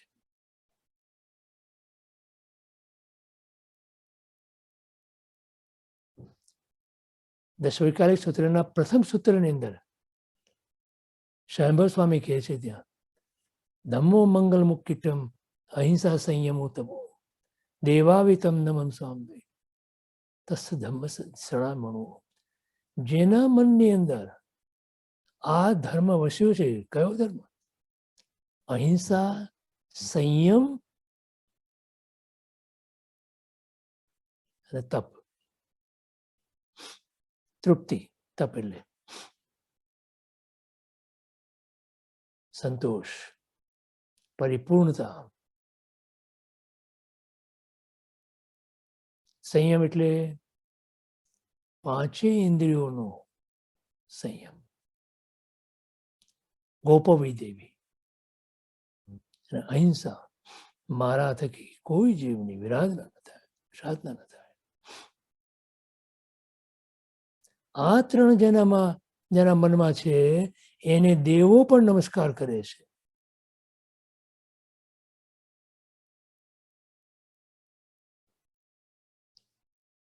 તો જો આ સંયમ જીવનમાં આવે તો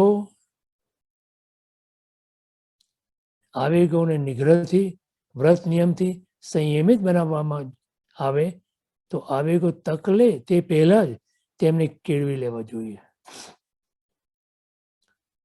સંસ્કારી અને શિસ્તબદ્ધ બનાવવા જોઈએ. તો ડિસિપ્લિન, ડેડિકેશન, ડિટર્મિનેશન અને ડિવોશન.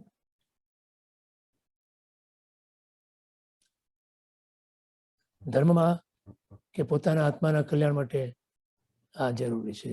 સમ્યક દર્શનની પ્રાપ્તિ માટે પણ આ જરૂરી છે. સમજાણું?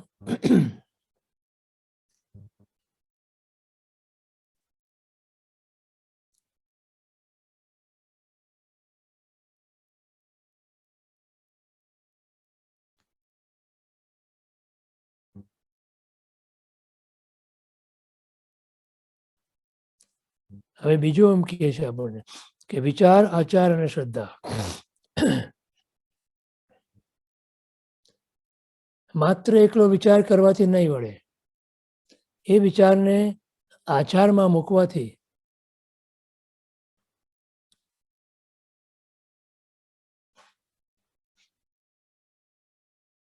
જીવનની અંદર પરિવર્તન લાવી શકાશે. તો વિચારને આચરણમાં મૂકવા માટે 3 કક્ષામાંથી પસાર થવું પડશે. 3 સ્ટેપ્સ બતાવ્યા છે. વિચારની યોગ્યતાનો સ્વીકાર.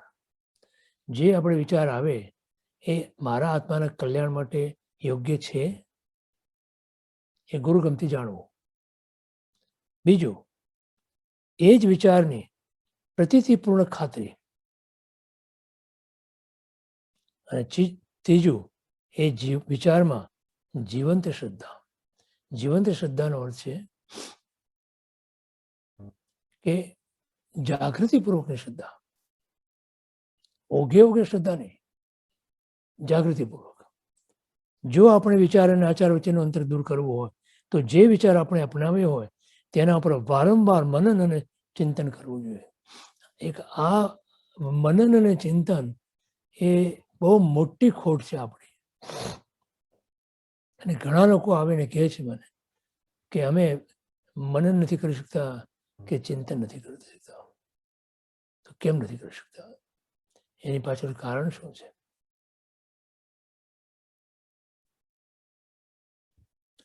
એ વિચારને મનમાં ચીવટપૂર્વક ગૂંટવાથી એને વિશે પ્રતીતિ ખાતરી થાય છે. અર્થાત એ વિચાર સત્ય જ છે અને આદરણીય છે એવો સંકલ્પ મનમાં દ્રઢ થાય છે. ત્યાર પછીની કક્ષા શ્રદ્ધા અને નિષ્ઠાની છે. કોઈ એક વિચારને માનવાની કક્ષા શ્રદ્ધા અને નિષ્ઠામાં પરિણમે છે ત્યારે તે વિચારને આચારમાં મૂકવા માટે વ્યક્તિ સાચા દિલથી સતત પ્રયત્ન કરવા માંડે છે. આપણે સહજ વિચાર કરીએ તો ઘણીવાર એમ આપણા વિચાર અને આચાર વચ્ચેનું અંતર આપણને નવાઈ પમાડનારું અને શરમ ઉપજાવનારું બને છે. સમજાણું? આપણે એમ થાય કે હું વિચારમાં તો હું આવું છું અને આચારમાં કેમ આવું? જો આપણું જ આચરણ આપણા વિચાર સાથે સુસંગત ન હોય તો આપણા વિચારની આપણને કંઈ કિંમત નથી એમ સિદ્ધ થાય છે. પહેલી કક્ષામાં માત્ર બુદ્ધિ વિચારને ગ્રહણ કરે છે. બુદ્ધિની સાથે લાગણીઓ, વૃત્તિઓ અને મૂલ્યાંકનો તદ્રુપ થાય છે. ત્યારે બીજી અને ત્રીજી કક્ષા આવે છે. જ્યારે પહેલી કક્ષામાં હોઈએ ત્યારે આપણે માત્ર વિચાર કરીને સંતોષ માનીએ છીએ. આચરણનો અભાવ સાલતો નથી. આપણે આચરણમાં નથી મૂકતા ને એનું આપણને કોઈ દુઃખ પણ નથી.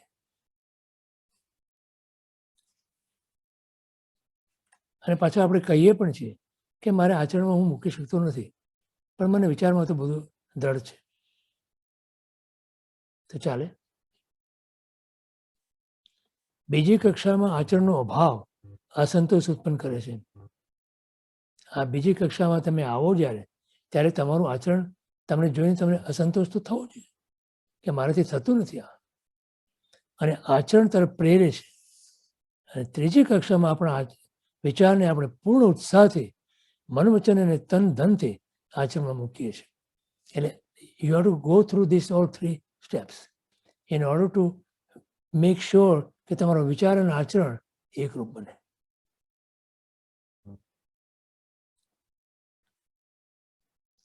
માન્યતા અને આચરણમાં ભેદ લાગે ત્યારે આચરણ એ માન્યતાની કસોટી છે એમ માનવું જોઈએ.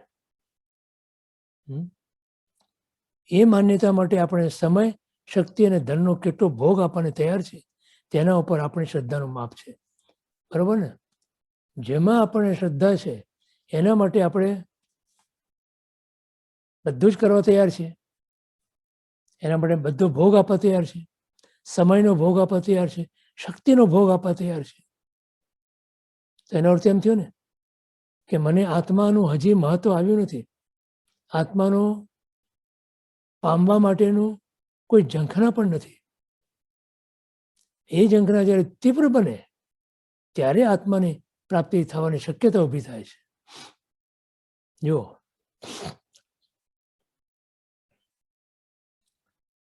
આપણી શ્રદ્ધા ક્યાં છે? આત્મામાં છે કે પર પદાર્થમાં છે? પર પદાર્થને પામવા માટે કે લેવા માટે, મેળવવા માટે, એને ભોગવવા માટે કેટલો પુરુષાર્થ કરીએ છીએ આપણે? એનો 1% પણ પુરુષાર્થ આત્મા માટે થાય છે? અને આપણે એમ કહીએ કે મને સમય દર્શનની પ્રાપ્તિ જોઈએ, કેવી રીતે બને? આપણી માન્યતા માટે આપણે આપણા શરીર સુદ્ધાનું બલિદાન આપવું પડતું હોય તો પણ આપણે આપીએ છીએ. એ માન્યતા પરની સચોટ શ્રદ્ધાને સૂચવે છે. તો માન્યતામાં શું પડ્યું છે આપણને એ ચકાસો. ના ખબર પડતી હોય તો ગુરુ પાસે જઈને પૂછો કે સાહેબજી, આ મારી માન્યતા, આ પ્રમાણે મારું જીવન, આપ મને માર્ગ બતાવો. મારે આત્માની પ્રાપ્તિ કરવી છે, મારે સમય દર્શનની પ્રાપ્તિ કરવી છે, હું શું કરું? કેમ કે શ્રદ્ધાના અભાવે માત્ર જ્ઞાન એ તકલાદી અને અર્થહીન બની જાય છે. આ વિચારો તમે આ બધા ગ્રંથોના અભ્યાસ કરો છો, સ્વાધ્યાયો કરો છો, આટલું એટલું જ્ઞાન મેળવો છો, પરિણામ શું છે? પરિણામ તપાસ્યું કોઈ દિવસ? પરિણમ્યું? આ જ્ઞાન પરિણમ્યું અંદર? જો ન પરિણમ્યું હોય તો પરિણિત જ્ઞાન જ્યાં સુધી ન થાય ત્યાં સુધી એ જ્ઞાન શું કામનું? અને પરિણિત જ્ઞાન ક્યારે થાય? કે શ્રદ્ધામાં આવે ત્યારે. જ્ઞાનના પદાર્થો જ્યારે શ્રદ્ધાની અંદર દ્રઢ થાય ત્યારે એ જ્ઞાનનું પરિણમન કહેવાય. સમજાણું?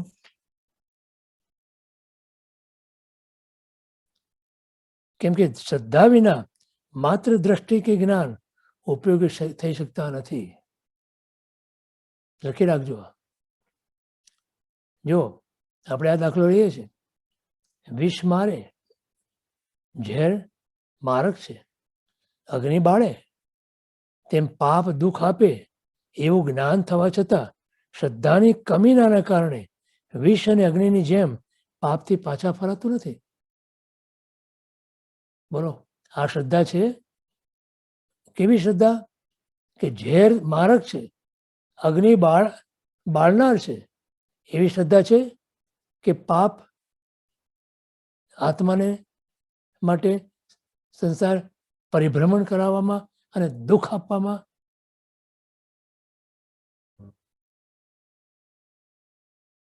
તો એ પાપ કરી શકે ખરા? ધર્મ એ બીજું કાંઈ નથી. પાપથી પાછા ફરવું એનું નામ ધર્મ છે. એટલા માટે ભગવાને 18 પાપસાનકના નામ પણ આપી દીધા તમને. 18 પાપસાનક નામના અર્થ પણ કોને ખબર છે?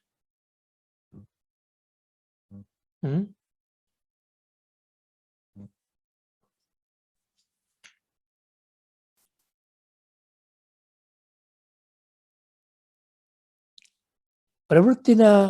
પ્રવૃત્તિમાં દ્રઢતા લાવવા માટે શ્રદ્ધાના બળની પૂરી જરૂર છે.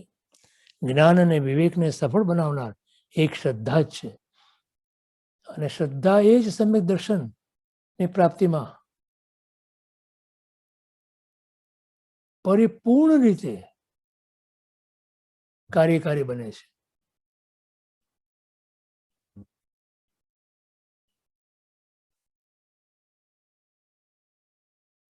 ગીતામાં પણ કહ્યું છે કે શ્રદ્ધાવંતનો જ મોક્ષ છે. જ્ઞાનીનો મોક્ષ એમ નથી કીધું.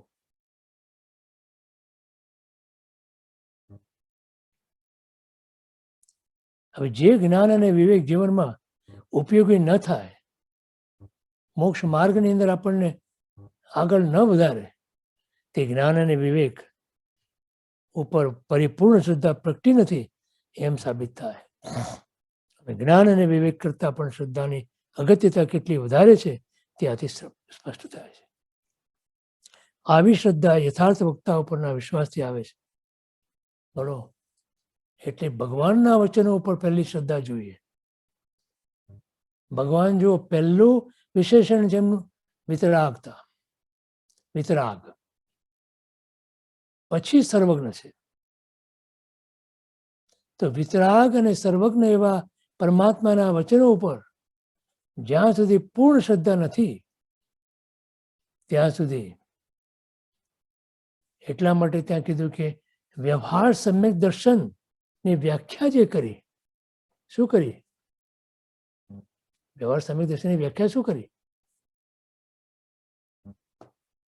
જ્ઞાનીની વ્યાખ્યા કરે છે, આપ્ત પુરુષના વચનોની પ્રતીતિ રૂપ, આજ્ઞાની અપૂર્વ રુચિ રૂપ,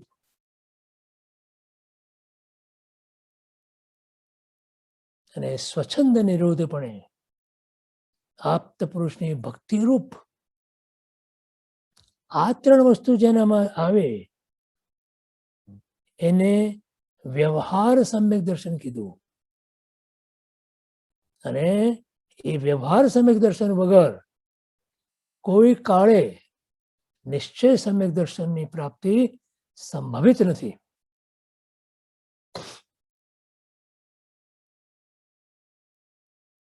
મુશ્કેલી ક્યાં થઈ છે?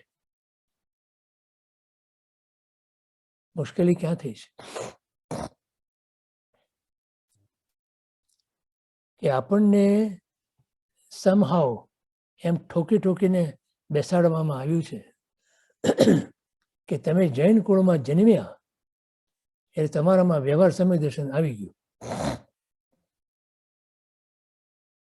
ભગવાનને માનો છો ને? તો કે ભગવાનની પૂજા કરું છું, ભક્તિ કરું છું, ચૈત્યવંદન કરું છું. પછી એમ પૂછે, ગુરુને માનો છો ને? હા. એમાં તો જરાક થોડી આમ તેમ છે, પણ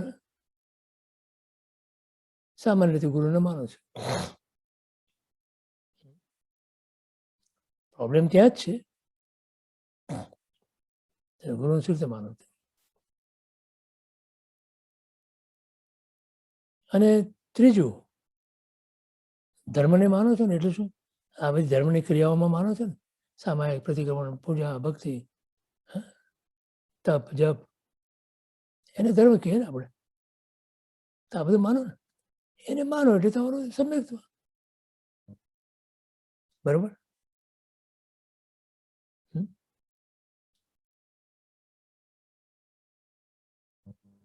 આ પાયાને પૂર્ણપણે ધ્વંસ કરવા માટે તમને હું એ પૂછું, તમે ભગવાનને માનો છો તો ભગવાનની વાતને માનો છો? ભગવાનની વાણીને માનો છો? ભગવાનની વાણી પ્રત્યે તમને અહોભાવ છે? ભગવાન જે કહે છે એના પ્રત્યે અહોભાવ છે? ચાલો, એટલા માટે આપતે પુરુષ એટલે ભગવાન.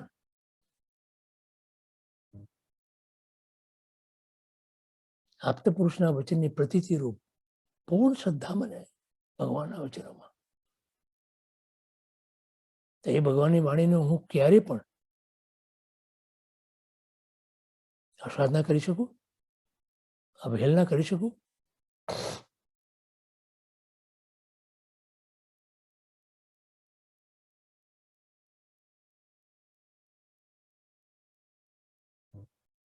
આજ્ઞાની અપૂર્વ રુચિરૂપ પરમાત્માની આજ્ઞા શું છે ખબર પણ નથી આપણને. તો એ આજ્ઞાની અપૂર્વ રુચિ ક્યાંથી આવવાની તમારા? તો કેવી રીતે વ્યવહાર સમ્યક્ત કહેવાય? જૈન કુળમાં જન્મ્યા એટલે વ્યવહાર સમ્યક્ત નથી. અને ગુરુની બાબતમાં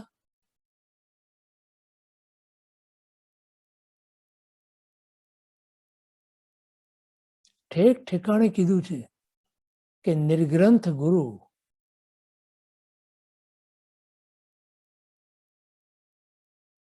જેની બાહ્ય અને આભ્યંતર સર્વ પ્રકારની ગ્રંથિઓનો જેને છેદ કર્યો છે એવા નિર્ગ્રંથ ગુરુ એ જ ગુરુ અને દયામય ધર્મ. તો તમારા અંતરની અંદર જો દયા નથી, અને દયાની અંદર કેવળ દ્રવ્ય દયા નહીં, મુખ્યત્વે ભાવ દયા. સ્નાતક પૂજામાં બોલો છો ને, એસી ભાવ દયા. ભાવ દયા એટલે કોઈ પણ જીવનું મન દુભાય નહીં, એનો ભાવ ન બગડે એવું વર્તન આપણું, એને ભાવ દયા કીધી. આ વ્યવહાર સમ્યક થયો છે. બોલો, માટે હિંસાને પહેલું પાપ કીધું, બરોબર? એટલે ત્યાં પરલક્ષી છે એ. અને મિથ્યાત્વને 18મું જે પાપ સ્થાને કીધું એ સ્વલક્ષી છે. તમને તમારી દયા છે? સંસારમાં પરિભ્રમણ કરીને દુઃખી તમે થાઓ છો, એની દયા છે તમને? જો નથી તો ધર્મ ક્યાં છે? તો વ્યવહારથી પણ સમ્યક્ત નથી.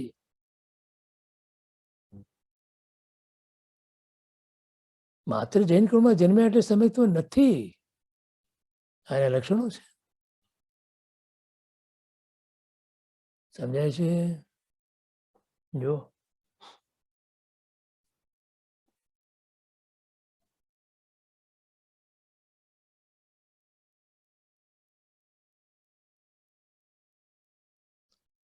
શ્રદ્ધાળુ પુરુષના સંસર્ગથી આવે છે.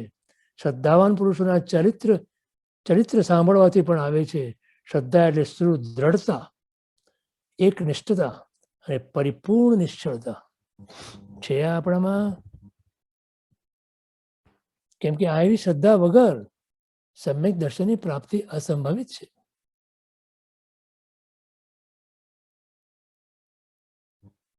આપણે આ જાણવાનું કારણ શું? સમ્યક દર્શનની પ્રાપ્તિ કરવી છે ને. હું એમ માનું છું કે તમે એટલા માટે આવ્યા છો. અત્યારે બધા ઘરે બેઠા છો સાંભળવા માટે, હોપફુલી એકાગ્ર ચિત્તે ધ્યાન રાખીને. હા,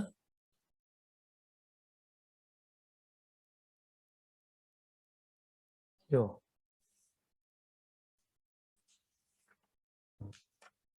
અહીંયા જે યથાર્થ વક્તાના વિશ્વાસની વાત કરી ને, એ પરમાત્મા અને એમને અનુસરતા ગુરુઓની વાત કરે છે અને એમણે બતાવેલા શાસ્ત્રોની વાત છે. શાસ્ત્રા પુરુષોએ રચેલા જે ગ્રંથો એને શાસ્ત્ર કહેવાય.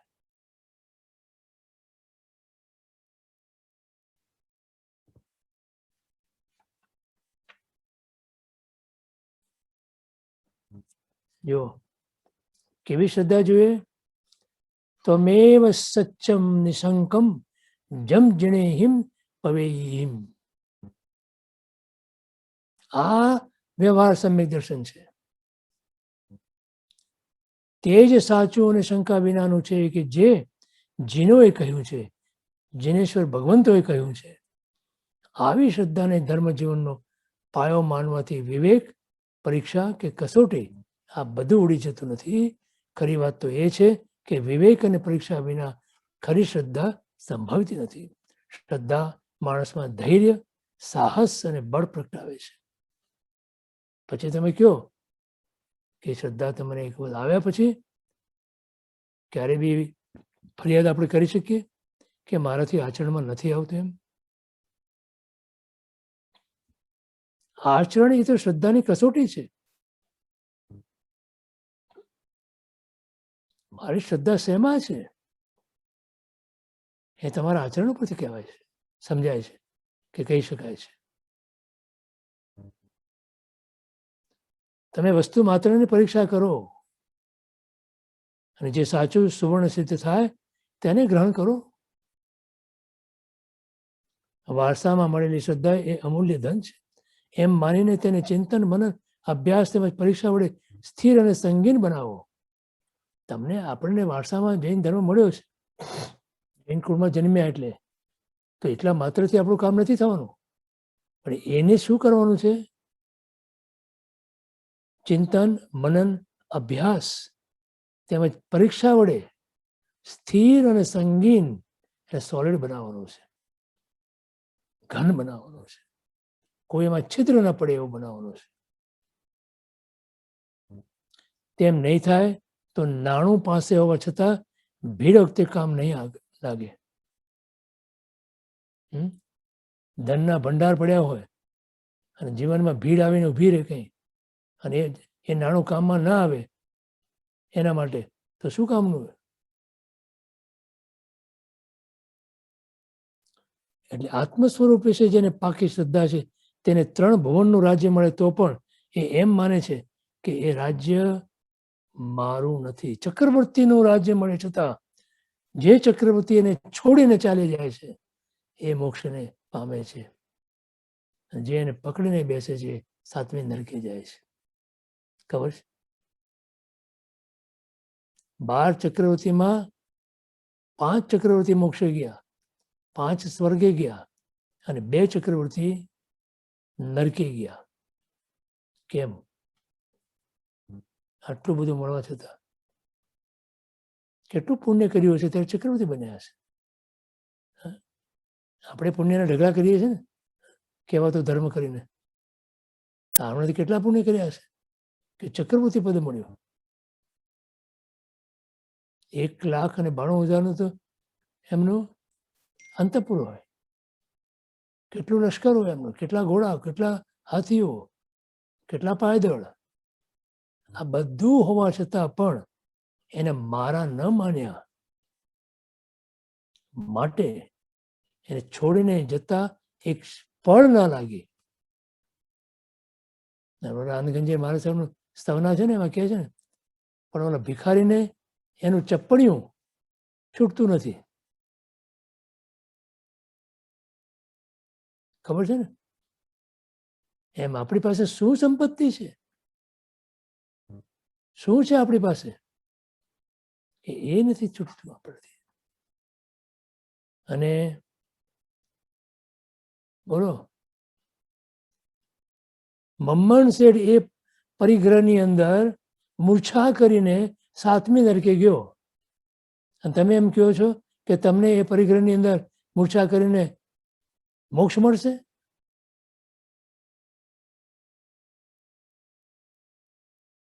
કોબાવાળા આત્માનંદજી કહેતા હતા એમ, હાલતો હતા હાલતો તારું કામ નથી અહીંયા. હા,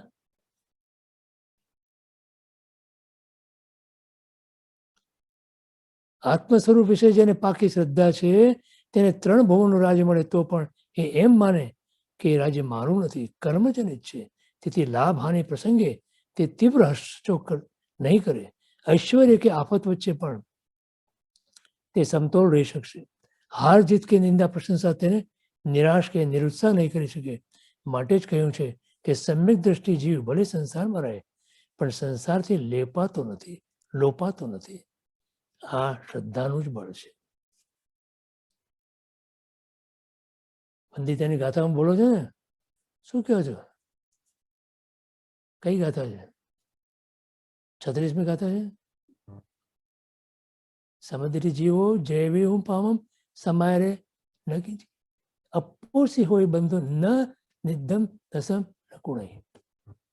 ક્યારે પણ નિર્ધ્વંસ પરિણામે એના હોય નહીં, તીવ્ર પરિણામ ના હોય એના સંસારમાં. એ સમુદ્રી જીવ છે. એ પરિણામ ન અત્યારથી હો તમારા તો તમને સમુદ્રીની પ્રાપ્તિ થાય. સમજાણું કાંઈ? હું નિશ્ચયથી આત્મ સ્વરૂપ છું. આવી અખંડ શ્રદ્ધા વાળાને સર્વ કોઈ પોતાના આત્માના જ અંશ દેખાવા લાગે છે. આ આત્મોપમ્ય ભાવ છે. એક શરીરના અંગ જેવા લાગે, અર્થાત પોતાના આત્માના સ્વરૂપ જેવું જ બીજાના આત્માનું સ્વરૂપ તેને ભાસે છે. તેથી તેના દિલના દરિયામાં વિશ્વ મૈત્રીના મોજાઓ ઉછળવા લાગે છે અને તેના આચારમાં મૈત્રી આદિ ભાવનાઓ સ્પષ્ટપણે વર્તાવા માંડે છે. આત્મ સ્વરૂપની સાચી શ્રદ્ધાનું આ ફળ છે. અને આત્મ સ્વરૂપની સાચી શ્રદ્ધા એ જ સમ્યક દર્શન છે. તો એના ફળ સ્વરૂપે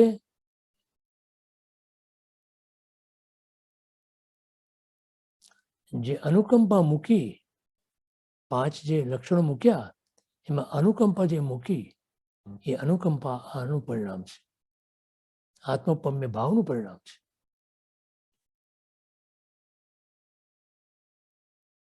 જો જેમ આત્માની તેમ કર્મની, આત્મા સાથે કર્મના સંબંધની, તે સંબંધના હેતુઓ વગેરેની શ્રદ્ધા શાસ્ત્ર વચનથી, બુદ્ધિની સૂક્ષ્મ વિચારણાથી અને અનુભવથી દ્રઢ થતી જાય છે. તેમ તેમ જીવન સંપત્તિ સમયે કુસુમથી પણ કોમળ અને વિપત્તિ સમયે વજ્રથી પણ કઠોર બની જાય છે. શ્રદ્ધાનું જ આ બળ અને ફળ છે. અને એ શ્રદ્ધા એ સમ્યક સુવાસ વગરના ફૂલ જેવો છે શ્રદ્ધા વગરનો આચાર. એટલે એકલો આચાર પણ કામ નહીં આવે. એકલી ક્રિયા તમે કર્યા કરશો ને તો એ કામ નહીં આવે. એની સાથે શ્રદ્ધા બળવી જોઈએ, ઊંડી શ્રદ્ધા બળવી જોઈએ. શું શ્રદ્ધા બળવી જોઈએ? હું આત્મ સ્વરૂપ છું, હું શુદ્ધ ચૈતન્ય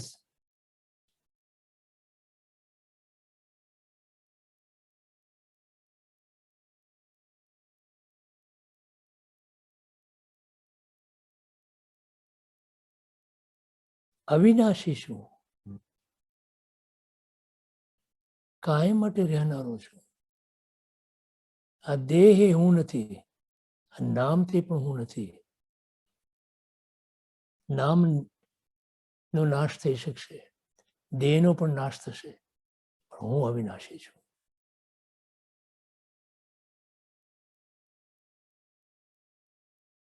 આ શ્રદ્ધા એ સમ્યક શ્રદ્ધા છે.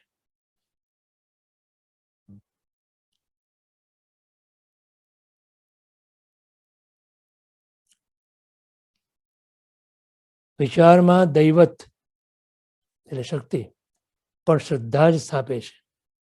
વિચારને આચાર સાથે જોડનારા સુદ્રઢ પુલનું કામ પણ શ્રદ્ધા જ કરે છે. સુવિચારને સદાચારમાં ઢાળનારી શ્રદ્ધા સૌની આંખ બનો, એવા આપણને આશીર્વાદ આપે છે પન્યાજી ભગવંત. તો બોલો, ધર્મ કેવો હોવો જોઈએ? પુણ્યલક્ષી નહીં, નિર્જરાલક્ષી. નિર્જરાલક્ષી ધર્મ મોક્ષમાં પરિણમે છે. પુણ્યલક્ષ્મી ધર્મ સંસારમાં વિવિધ પ્રકારના સુખોનો અનુભવ કરાવે છે. અને જ્યાં સુધી સંસારમાં સુખની પ્રાપ્તિનો મનની અંદર ઊંડે ઊંડે પણ સંસ્કાર અને વિચાર પડ્યો હશે, ત્યાં સુધી ધર્મની અંદર શુદ્ધ ધર્મની પ્રાપ્તિનો વિચાર કે પ્રયત્ન 3 કાળમાં નહીં આવે. એ સુખો પરદ્રવ્યની ઉપાધિથી થનારા હોવાથી બધા જ સુખો જે સંસારના છે એમાં કોઈ ને કોઈ પરદ્રવ્ય નો આધાર છે. પરદ્રવ્યના આધાર વગરનું કોઈ સુખ સંસારમાં નથી. તો વિચાર કરો તો તમને લાગશે. 5 ઇન્દ્રિયોના જે સુખો કે જેને આપણે સુખ માનીએ છીએ, એ 5 ઇન્દ્રિયોના સુખોની પ્રાપ્તિ માટે પરદ્રવ્ય હોય તો જ સુખ લાગશે.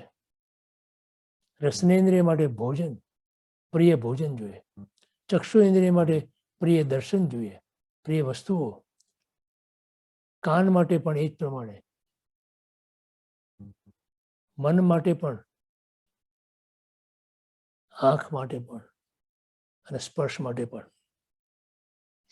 કોઈ અન્ય પદાર્થ સિવાય 5 ઇન્દ્રિયોના સુખ ભોગવી શકાતા નથી. માટે પરાધીન છે. જ્યારે આત્માનું સુખ એ સ્વાધીન છે, એમાં કોઈ પરની આવશ્યકતા નથી. એવા સ્વાધીન સુખ માટે જે પ્રયત્ન કરે છે એને સમ્યક દર્શનની પ્રાપ્તિ અવશ્ય થાય છે. જેને સંસારનું સુખ લાગે છે એને 3 કાળમાં સમ્યક દર્શનની પ્રાપ્તિ અસંભવિત છે. જો એ સુખો પરદ્રવ્યની ઉપાધિથી થનારા હોવાથી આદિ અને અંતવાળા છે, અર્થાત વિનાશી છે. પરદ્રવ્યની ઉપાધિ વિના કેવળ આત્મામાંથી ઉપજનારા આધ્યાત્મિક સુખો છે, તેની આદિ છે પણ અંત નથી. સમજાણું? જો હવે ક્રિયાની વાત કરે છે. બધાને ગમશે કદાચ નહીં પણ ગમે.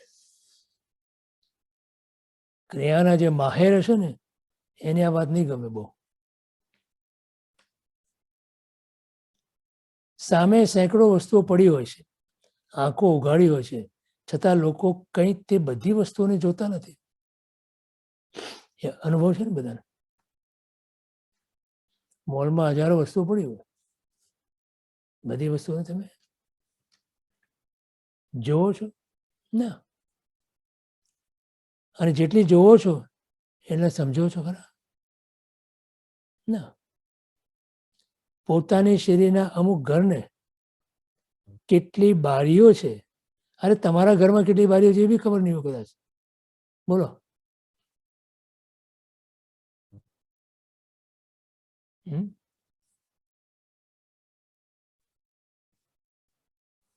પોતાના ઘરની બારીઓને કેટલા સળિયા છે કે જાળીના એ પણ ખબર નહીં હોય. બોલો.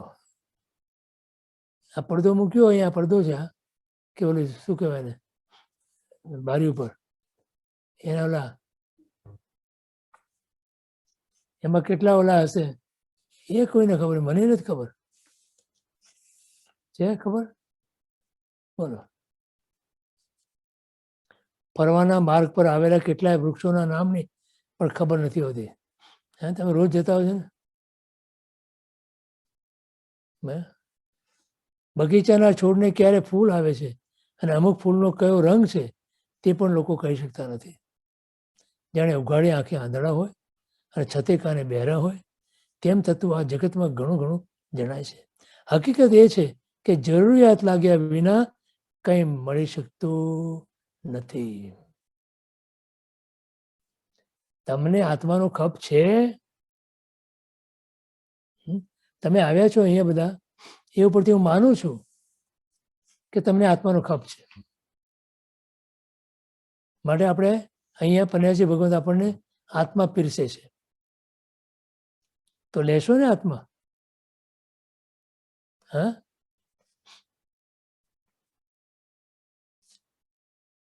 જે જ્ઞાન આપણે ગ્રહણ કરીએ છીએ, આ મુદ્દાની વાત કરે છે, તે પણ આપણી જરૂરિયાત જેટલું જ હોય છે,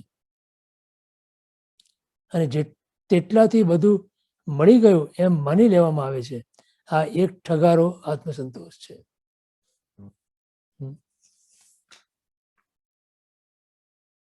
સામેની વસ્તુ એક હોવા છતાં તેનું દર્શન વ્યક્તિ પરત્વે નિરાળું હોય છે.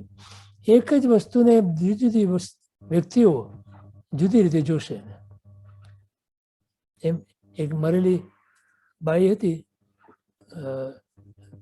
સુવર્ણના ઘરણા વગેરે પહેરેલી, એને જોઈ અને 5 જણનો કંઈ અભિપ્રાય શાસ્ત્રકારો કહે છે દ્રષ્ટાંત રૂપે, બધાના અભિપ્રાય જુદા હતા.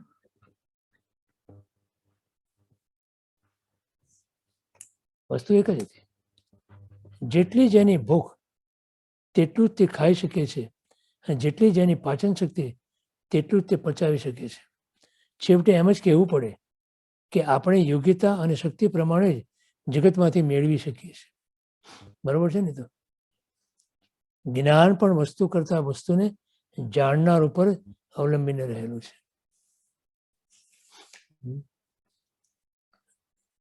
આપણું જ્ઞાન જ્ઞેયને આધારિત છે, અને જ્ઞાન જ્ઞાનીના એટલે કે જે જાણનાર વ્યક્તિ છે એના ક્ષમક્ષમને આધારે છે. એકને એક વસ્તુનું જ્ઞાન દરેક જુદી જુદી વ્યક્તિને, જુદા જીવને જુદી જુદી રીતે થશે. એના પોતાના જ્ઞાનના ક્ષમક્ષમ ઉપર આધાર રાખે છે.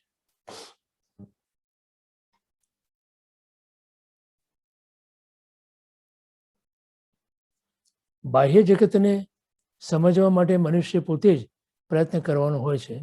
માત્ર ટગર ટગર જોયા કરનારને કે બેઠા બેઠા સાંભળનારને વસ્તુની સપાટીનો ઉપર ચોટ્યો જ ખ્યાલ આવે છે. આ એક સમજાણું? તમે માત્ર સાંભળ્યા જ કરો, સાંભળ્યા જ કરો, સાંભળ્યા જ કરો, એનાથી તમને કઈ પ્રાપ્તિ છે? માત્ર સાંભળ્યા કરો, માત્ર વાંચ્યા કરો, એનાથી તમને પ્રાપ્તિ છે?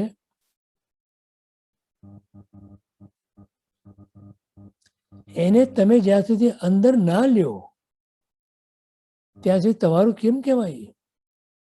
તમને એની પ્રાપ્તિ થઈ એમ કેમ કહેવાય? અને અંદર લ્યો એટલે શું? એ જે કંઈ જ્ઞાન તમે અંદર લ્યો એ જ્ઞાનથી તમારા અંદરનો ઉઘાડ થાય તો એ જ્ઞાન પ્રકાશ કહેવાય. કારણ કે જ્ઞાન પ્રકાશ છે, અને અંદર અંધારું હોય કર્મના ઉદયોનું. એ આ જ્ઞાનથી એ દૂર કરી અને જ્યારે પ્રકાશ ઉત્પન્ન થાય છે અથવા પ્રકાશ લાદે છે ત્યારે આત્મા ત્યાં જણાય ને. હવે તમે જ્ઞાન અંદર લ્યો જ નહીં, માત્ર સાંભળી લ્યો તો શું કામનું? જો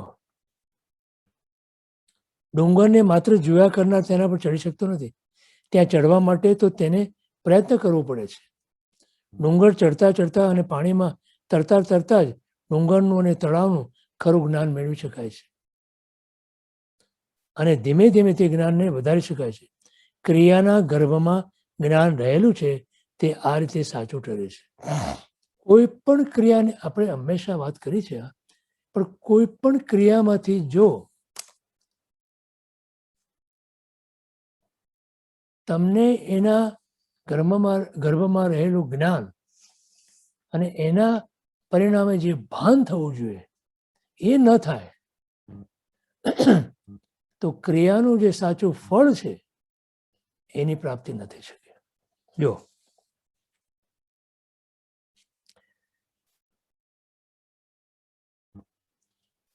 અત્યારનું જ્ઞાન અને તેને મેળવવાની રીતો વાસ્તવિકતાની સપાટીથી ભાગ્યે જ આગળ જાય છે.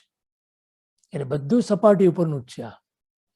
અત્યારે જે આપણે આ જ્ઞાન મેળવીએ છીએ, આપણે જે સ્વાધ્યાયથી, ગ્રંથોના વાંચનથી, સાંભળવાથી આ જે જ્ઞાન આપણને પ્રાપ્ત થાય છે એ માત્ર સપાટી ઉપર છે, સરફેસ ઉપર, કોન્શિયસ માઇન્ડનું. જ્ઞાન મેળવનારી સપાટીની નીચે જવું જોઈશે, એટલે કે હંમેશા ક્રિયાશીલ થવું પડશે. એને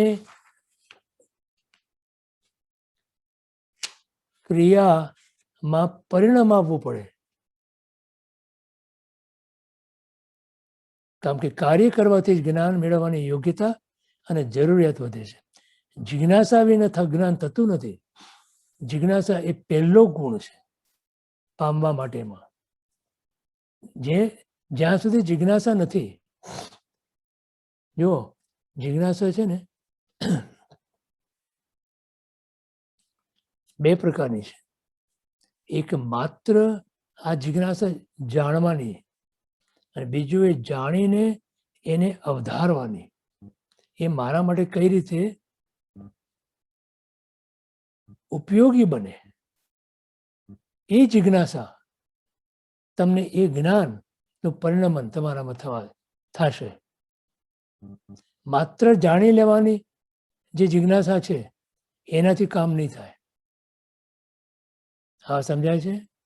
જો, અને એના માટે જે ક્રિયા કરવાની છે, એ ક્રિયા શું કરવાની છે?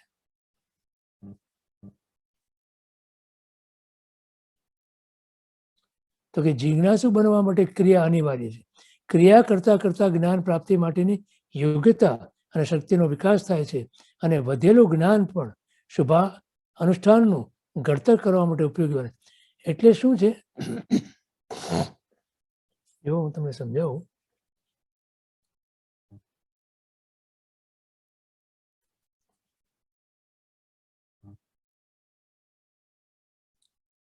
આ પહેલા તમને વાંચી દઉં, પછી તમને એને ખ્યાલ આવશે.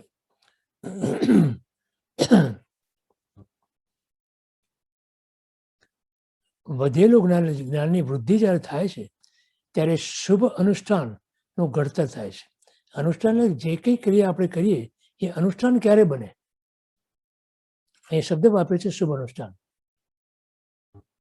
કોઈ પણ ક્રિયા તમે કરો એની પાછળ પહેલા જ્ઞાન જોઈએ. સામાયિક કરવી હોય તો સામાયિકનું જ્ઞાન જોઈએ, બરાબર ને? ક્રિયાનું જ્ઞાન જોઈએ. પછી તમે હવે એ સામાયિક અનુષ્ઠાન ક્યારે બને? તો કે સામાયિકની અંદર જે ભાવ કીધા છે ભગવાને, એ ભાવ આપણામાં પરિણમે. એટલે શું? અનુ એટલે ની પાછળ, સ્થાન એટલે સ્થિર થવું. એટલે જે ભાવ ભગવાને કીધા હોય, સામાયિકની ક્રિયા કરતા કરતા જે સંભાવના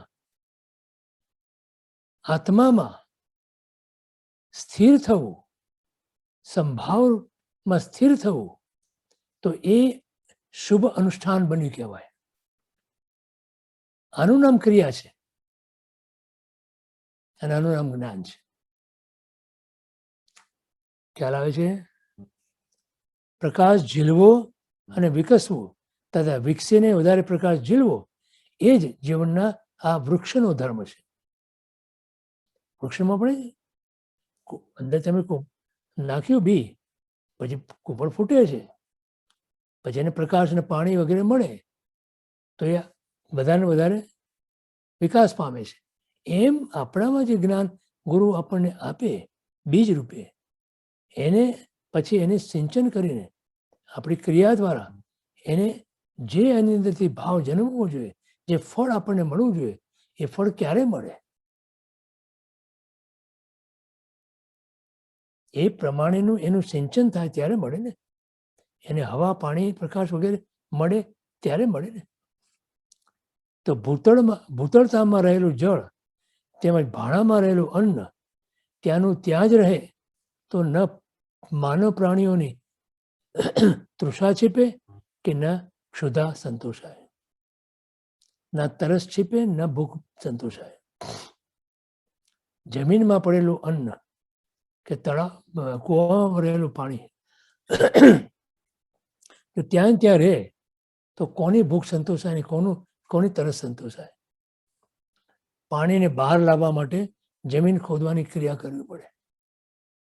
આ ક્રિયાનું મહત્વ છે. અને ખોદવાની વાત એટલે અંદરથી કચરો કાઢી અને શુદ્ધ કરવાની વાત છે. અન્ન વાપરવા માટે કોળિયા મોંમાં મૂકીને બરાબર ચાવવા પડે. આત્મામાં રહેલ અપાર જ્ઞાનને પામવા માટે પણ તે જ રીતે સતતપણે સત્ક્રિયાશીલ રહેવું પડે. શબ્દ શું વાપર્યો છે? સત્ક્રિયાશીલ એટલે આત્માની ક્રિયા, દેહની ક્રિયા નહીં. તો આપણે તો દેહની ક્રિયા કરી અને સંતોષ માનીએ છીએ. એમાં આત્માનું ક્યાં રહ્યું? કઈ. ઉચિત ક્રિયાની ઉપેક્ષા જીવને અધિક અજ્ઞાન વડે આવૃત્તિ કરનારી નીવડે છે. એટલે આપણા જ્ઞાનને અજ્ઞાન રૂપે પરિણામ આવે છે. તમે જો આ ક્રિયા તમારી ઉચિત એટલે કે આત્મલક્ષી ના બની,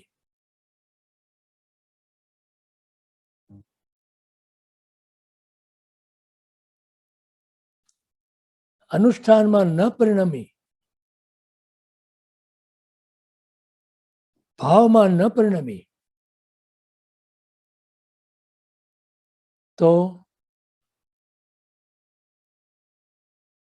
એનાથી તમારું અજ્ઞાન વધશે, ભ્રમ વધશે, મિથ્યાત્વ દ્રઢ થશે અને સંસાર પરિભ્રમણ વધશે. કેમ કે પુણ્ય તો થશે, તો પુણ્યને ભોગવવા માટે જવું પડશે ક્યાંક. જેમ નકુળ અને સહદેવને સર્વ સ્થિતિમાં જવું પડ્યું, બીજા 3 મોક્ષ ચાલ્યા ગયા. એટલે જ્ઞાની ભગવંતોના સદુપદેશ મુજબની ક્રિયા દ્વારા આત્માના અમાપ પ્રકાશને પામવા માટે માણસે પ્રત્યેક પળે પ્રયત્નશીલ રહેવું જોઈએ. શું કીધું? આ મારા આત્માને કઈ રીતે પ્રકાશમય બનાવે, એટલે કે એને ઉઘાડ કરે. સમજાણું? અત્યારે આપણે આઈ થિંક સમય થયો છે એટલે અહીંયા રાખીએ છીએ. અને પછી જ્ઞાનીનું સ્વરૂપ, નિર્વેદ, સંવેગ, શ્રદ્ધા, સંવેગ, આ બધા જે સમ્યક દ્રષ્ટિના જે વિશેષણો છે, ગુણો છે, એના પર વિચારશું. અને ત્યાર પછી સમય પ્રમાણે આપણે જોશું કેમ રહે છે.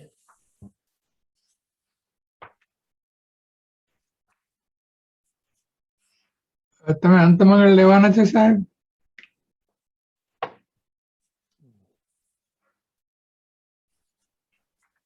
અને અંતમંગળ પછી બધા 3 નવકાર ભણી લેજો. પછી કોઈને બી પ્રશ્નો હોય તો લખીને મોકલજો અને પછી એનો વિચાર કરશું આપણે.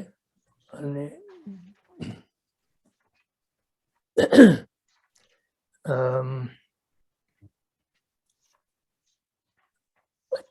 આપણે 2:30 વાગ્યાનો ટાઈમ રાખીએ. બધાને 2:15 વાગે આવે ને ત્યારે મળીએ આપણે. ચાલો. 2:15.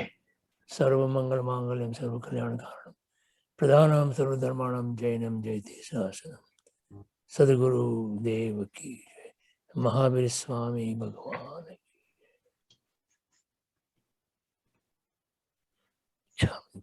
જય જિનેન્દ્ર. જય જિનેન્દ્ર. તો સામૂહિક ઘોંઘાટ કરવો 1 મિનિટ તો કરો અને આપણે ગિરીશભાઈને પછી એમનું કાર્ય કરવા દઈએ. જય જિનેન્દ્ર ગિરીશભાઈ. જય જિનેન્દ્ર પ્રણામ. જય જિનેન્દ્ર પ્રણામ.